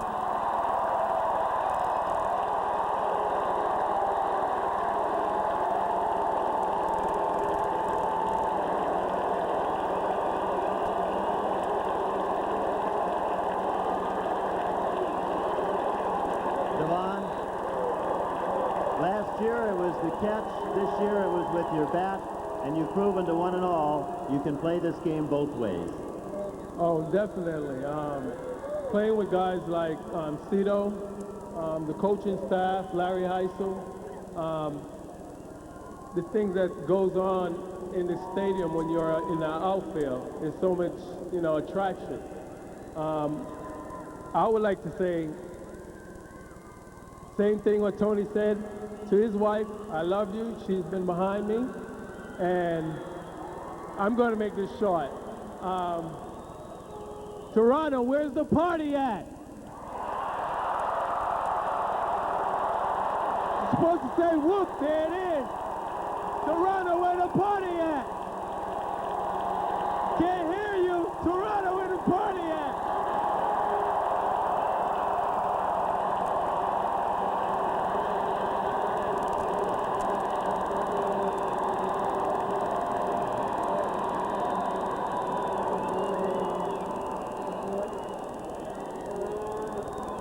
You hear this? There we go. Another world champ. I think when we look back on this thing many years from now, we're going to remember back-to-back championships and maybe many more in the future. But we're also going to remember that we had the opportunity to watch from almost the launching pad, hopefully to the end, a Hall of Fame career unfold before our eyes. I believe that is in the cards for Roberto Alomar.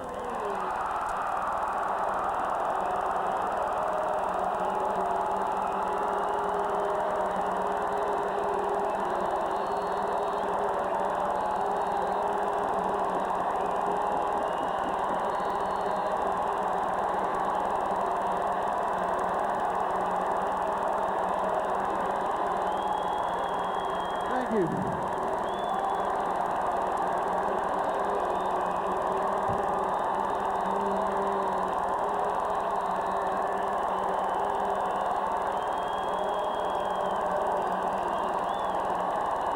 Thank you very much. Thank you.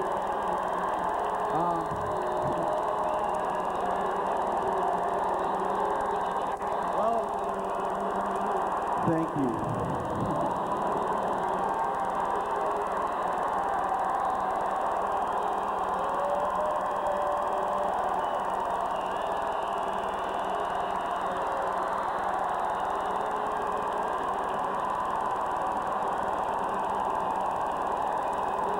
Robbie Alomar.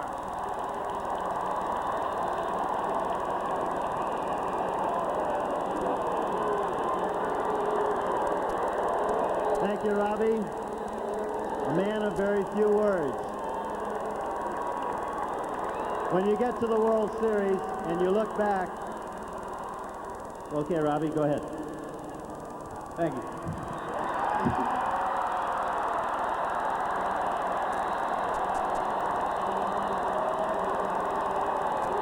I want to know one thing. Did they tell you they would fine you if you didn't talk?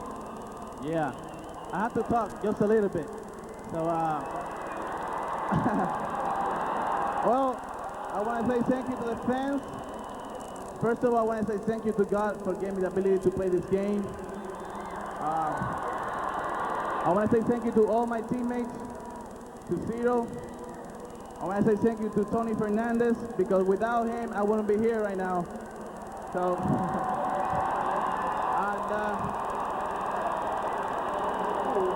I want to say thanks to all the fans for all the support. And I love you all. Thank you. Roberto.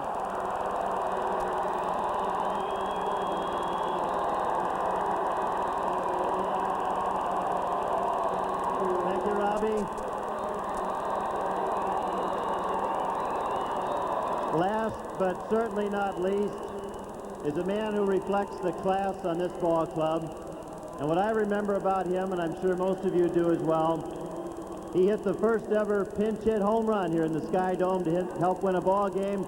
Ladies and gentlemen, in his 8th year, but his first World Series ring, Darnell Coles. Come on up, Darnell.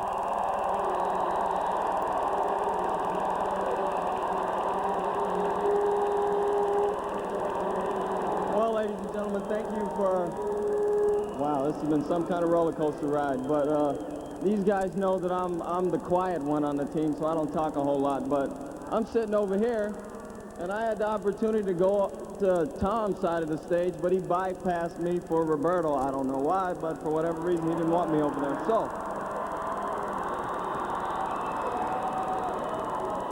I'm on Jair's side, and his nickname is Big Fella, and you see why that is. He's only 4'2", but that's beside the point. But first of all, I'd like also to thank my lovely wife, who's been behind me through all this, but to take it one step further, so that none of these guys have that night that they're not looking for, I'd like for you guys to give all our lovely wives a round of applause. Please stand up, ladies, please. Come on, come on, come on. Come on, we don't have all day. Let's go. Come on, come on, come on, come on, come on, come on.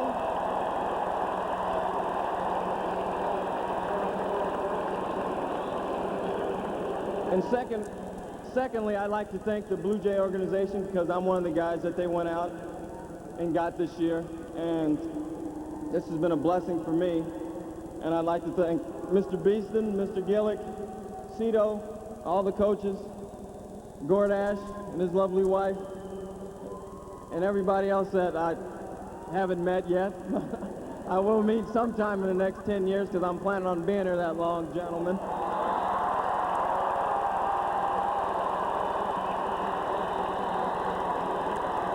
But what everybody doesn't understand is that we, as role players, have a tough job. Granted, you have 9 all-stars running out there every day, and granted, this is the best team that probably baseball has ever seen and will ever see. and I'm just happy that I got a chance to be a part of it. But what people don't understand is that there's guys sitting on this bench that work hard. I mean, granted, we had to break out our pom-poms because some of us didn't get a chance to play a whole lot during these playoffs. But the bottom line is that with these wives and these men behind me, fought hard the whole year, and everybody in these stands was behind us 150%. We'd like to thank each and every one of you for that. Granted, my time is almost up, but still, thank you, Toronto. And next year, I don't know how many of us are going to be back, but next year, some of us are going to be jogging out of that dugout, and I just want you guys to know that I'm going to pick up my right hand and shove that I'm double dribbling now, that right ring right on my finger, and I'm going to kiss it. Thank you. God bless each and every one of you.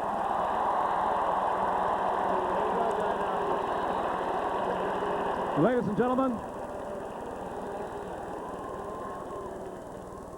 when seasons pass and we look at the spoils of war, as we said before, and they begin to pass out the postseason accolades, somebody apparently has never gotten the message that there's not just one way to skin a cat. There's not just one way to manage a baseball team. You don't have to whip them or verbally abuse them. You can do it and get the most out of them with a quiet confidence and a genuine love for your players.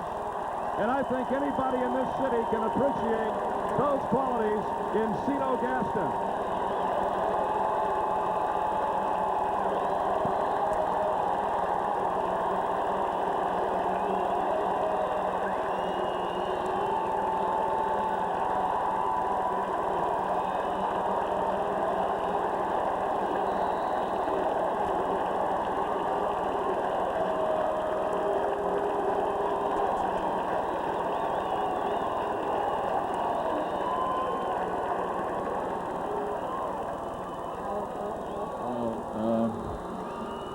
Well, that was great. Thank you very much.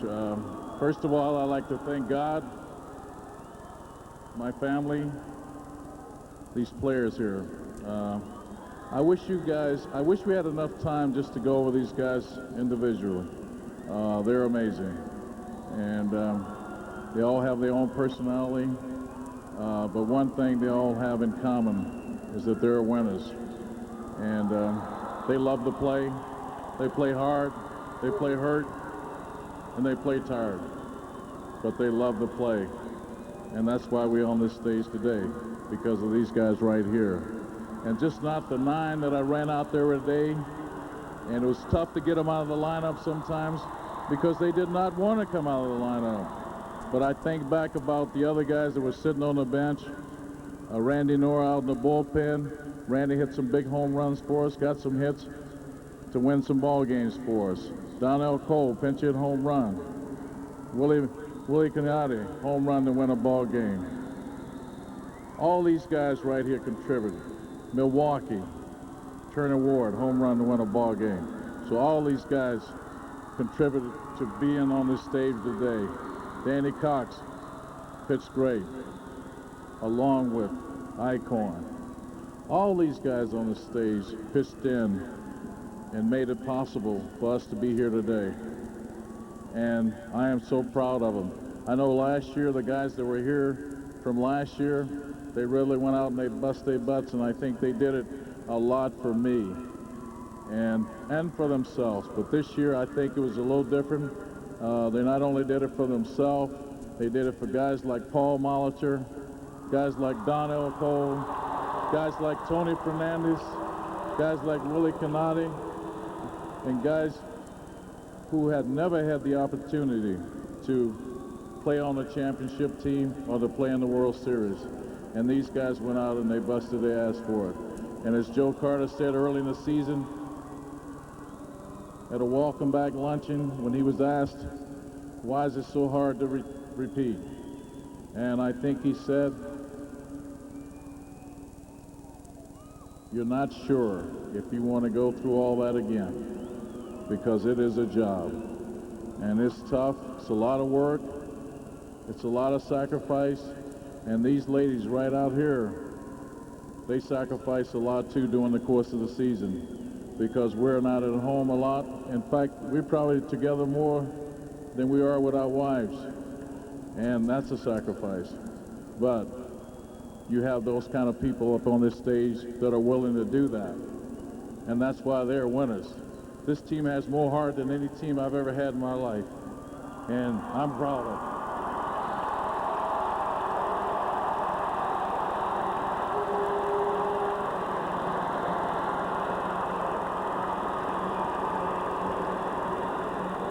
There's a lot of people in this organization behind the scenes that are not able to come up here on the stage and get some recognition. But there's one sitting right out there, Gord Ash. Would you stand, Mr. Ash?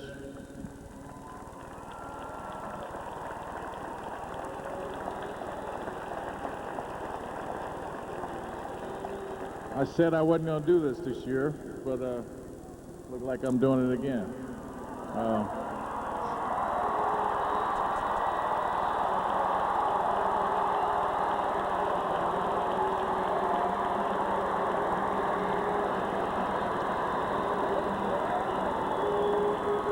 I know today, once we leave this stage, there's going to be some of the guys on this stage will not be here next year with us, but our hearts will go with you wherever you may be, and we love all of you, and we wish you the best.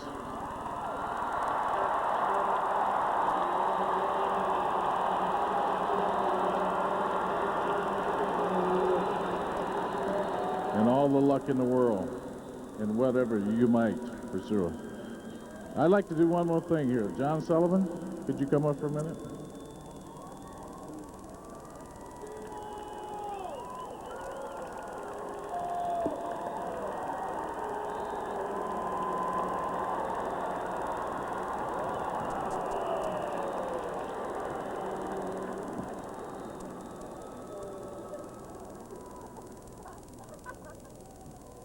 First of all, John and I have been together, we've been here for 12 years. And we actually came over here out of the Atlanta Braves organization with Bobby Cox.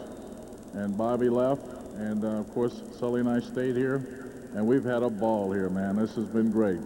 And without the support of the fans in this city, we certainly would not have this talent up here on stage. So you guys got to give yourself a hand.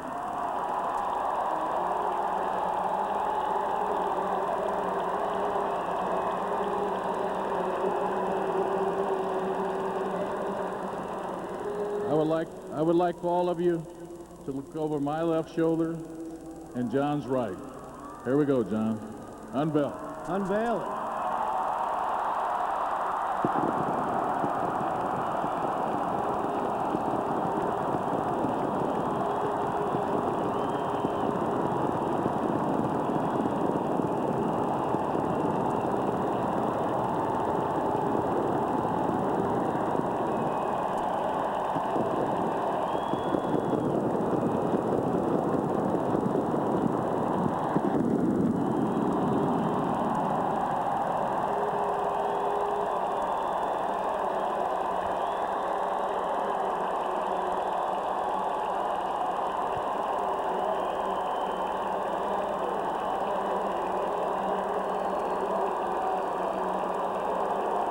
Thank you. Ladies and gentlemen, thank you for all of your years of support, especially in this championship season. This will conclude today's program. Please have a safe trip home, and thank you for your patience and for coming so early today. God bless you all. Now is Tom Cheek, play-by-play voice of the Toronto Blue Jays, and Jerry Howarth, also play-by-play voice of the Blue Jays. Not bad at all, Teresa. The key to speech writing: be aware, be sincere, and be seated. And be brief. But, Paul, I'm really impressed. We had wondered who it would be to unveil the 1993 World Series banner. And, you know, last year, Dave Winfield, but this year, Cito Gaston, very classy move, calling up John Sullivan, who will retire after the end of this season, to unveil the new banner. Every ball team's got to have a guy like Sully, as the players call him. He is a hard-nosed, hard guy to get to know, I am told. And you could hear the degree of affection for the man in the voices of a couple of people, Cito Gaston being one, and I thought it was quite touching when Mike Timlin got up and spoke about Johnny Sullivan as well. We wish him all the best as his baseball career comes to an end, 52 years old, and he ends it with back-to-back World Series titles. When you were speaking about Mike Timlin, you could tell the amount of respect that he had for the man, admitting that he didn't really like him early on. But he said he pushed him more than anyone, and now we've seen the results. Cito Gaston also touching on a great point, and one you are seeing illustrated as we speak. The gentlemen on that stage, once they leave the stage, will never be together in the same way again. They will never be the 1993 Toronto Blue Jays. And next year, when this team takes to the field, it will no longer be this team. It will be that team. It will be a different team. It'll be a new team. And there's one man who won't be a part of it, and everybody's saying their goodbyes. Very happy yet sad, bittersweet day for John Sullivan, and really he recapped it all with just one word, and that was a great big thanks. Very emotional day for him. You know, there's been a lot of speculation, Paul, about who we are going to see on the field next year. Pat Gillick saying perhaps as many as 5 veterans won't be back, but boy, the memories that they have given us for this 1993 season. The Toronto Blue Jays 1993 World Series champions, and the celebration starting to break up, but hey, still a few echoes left to bounce off the walls of the Sky Dome. We'll be back.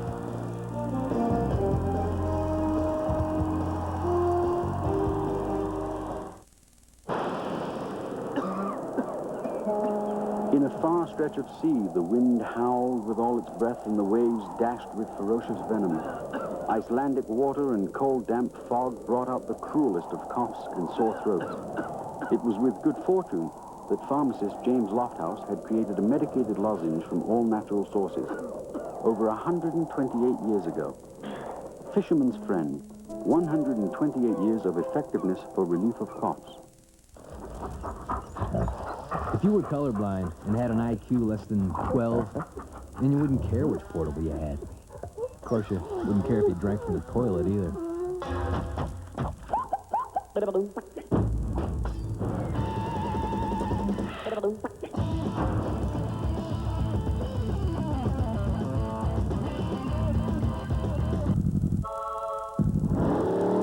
Game Gear. System to game, sold separately. Blues? First of all, they've been around for years.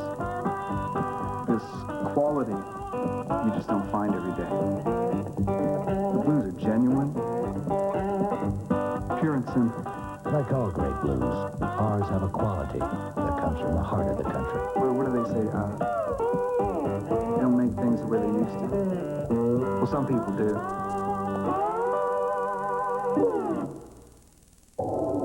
It has dual airbags, but it's not a BMW.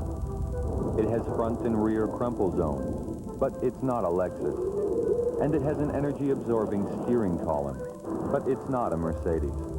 This luxury sedan starts at $17,690 because you shouldn't have to spend your life savings on a car that could very possibly save your life. The new 1994 Nissan Altima, built for the human race. And welcome back to Return to Glory on TSN. Live coverage of the Toronto Blue Jays 1993 World Series Championship celebration. And Paul, what a day it is. It has been not only for the people of Toronto, but for the people of Canada as they celebrate this World Series win. Yeah, from coast to coast, it was interesting last night to see all the news reports coming in.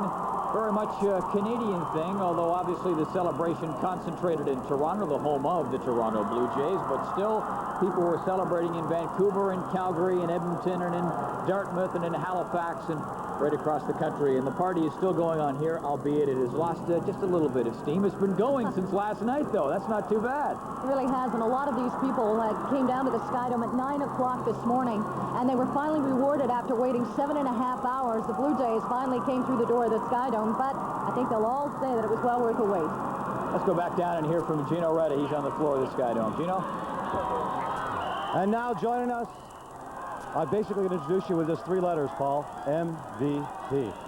Can you ever get bored of hearing that?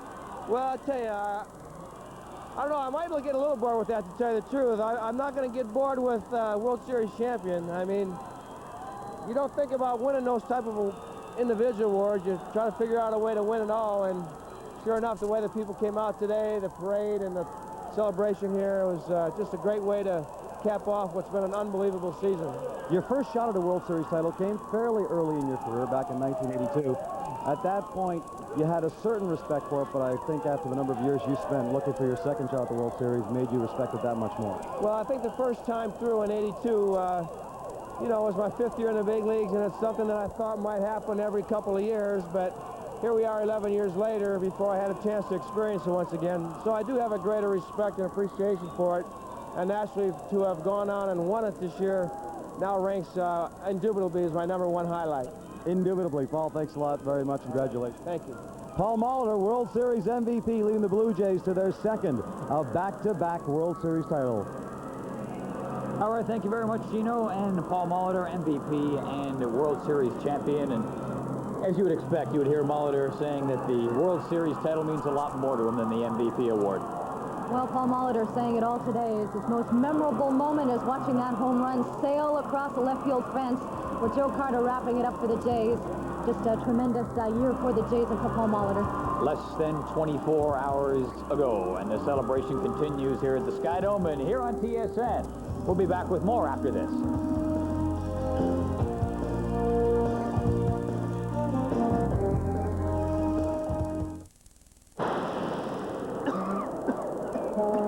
In a far stretch of sea, the wind howled with all its breath, and the waves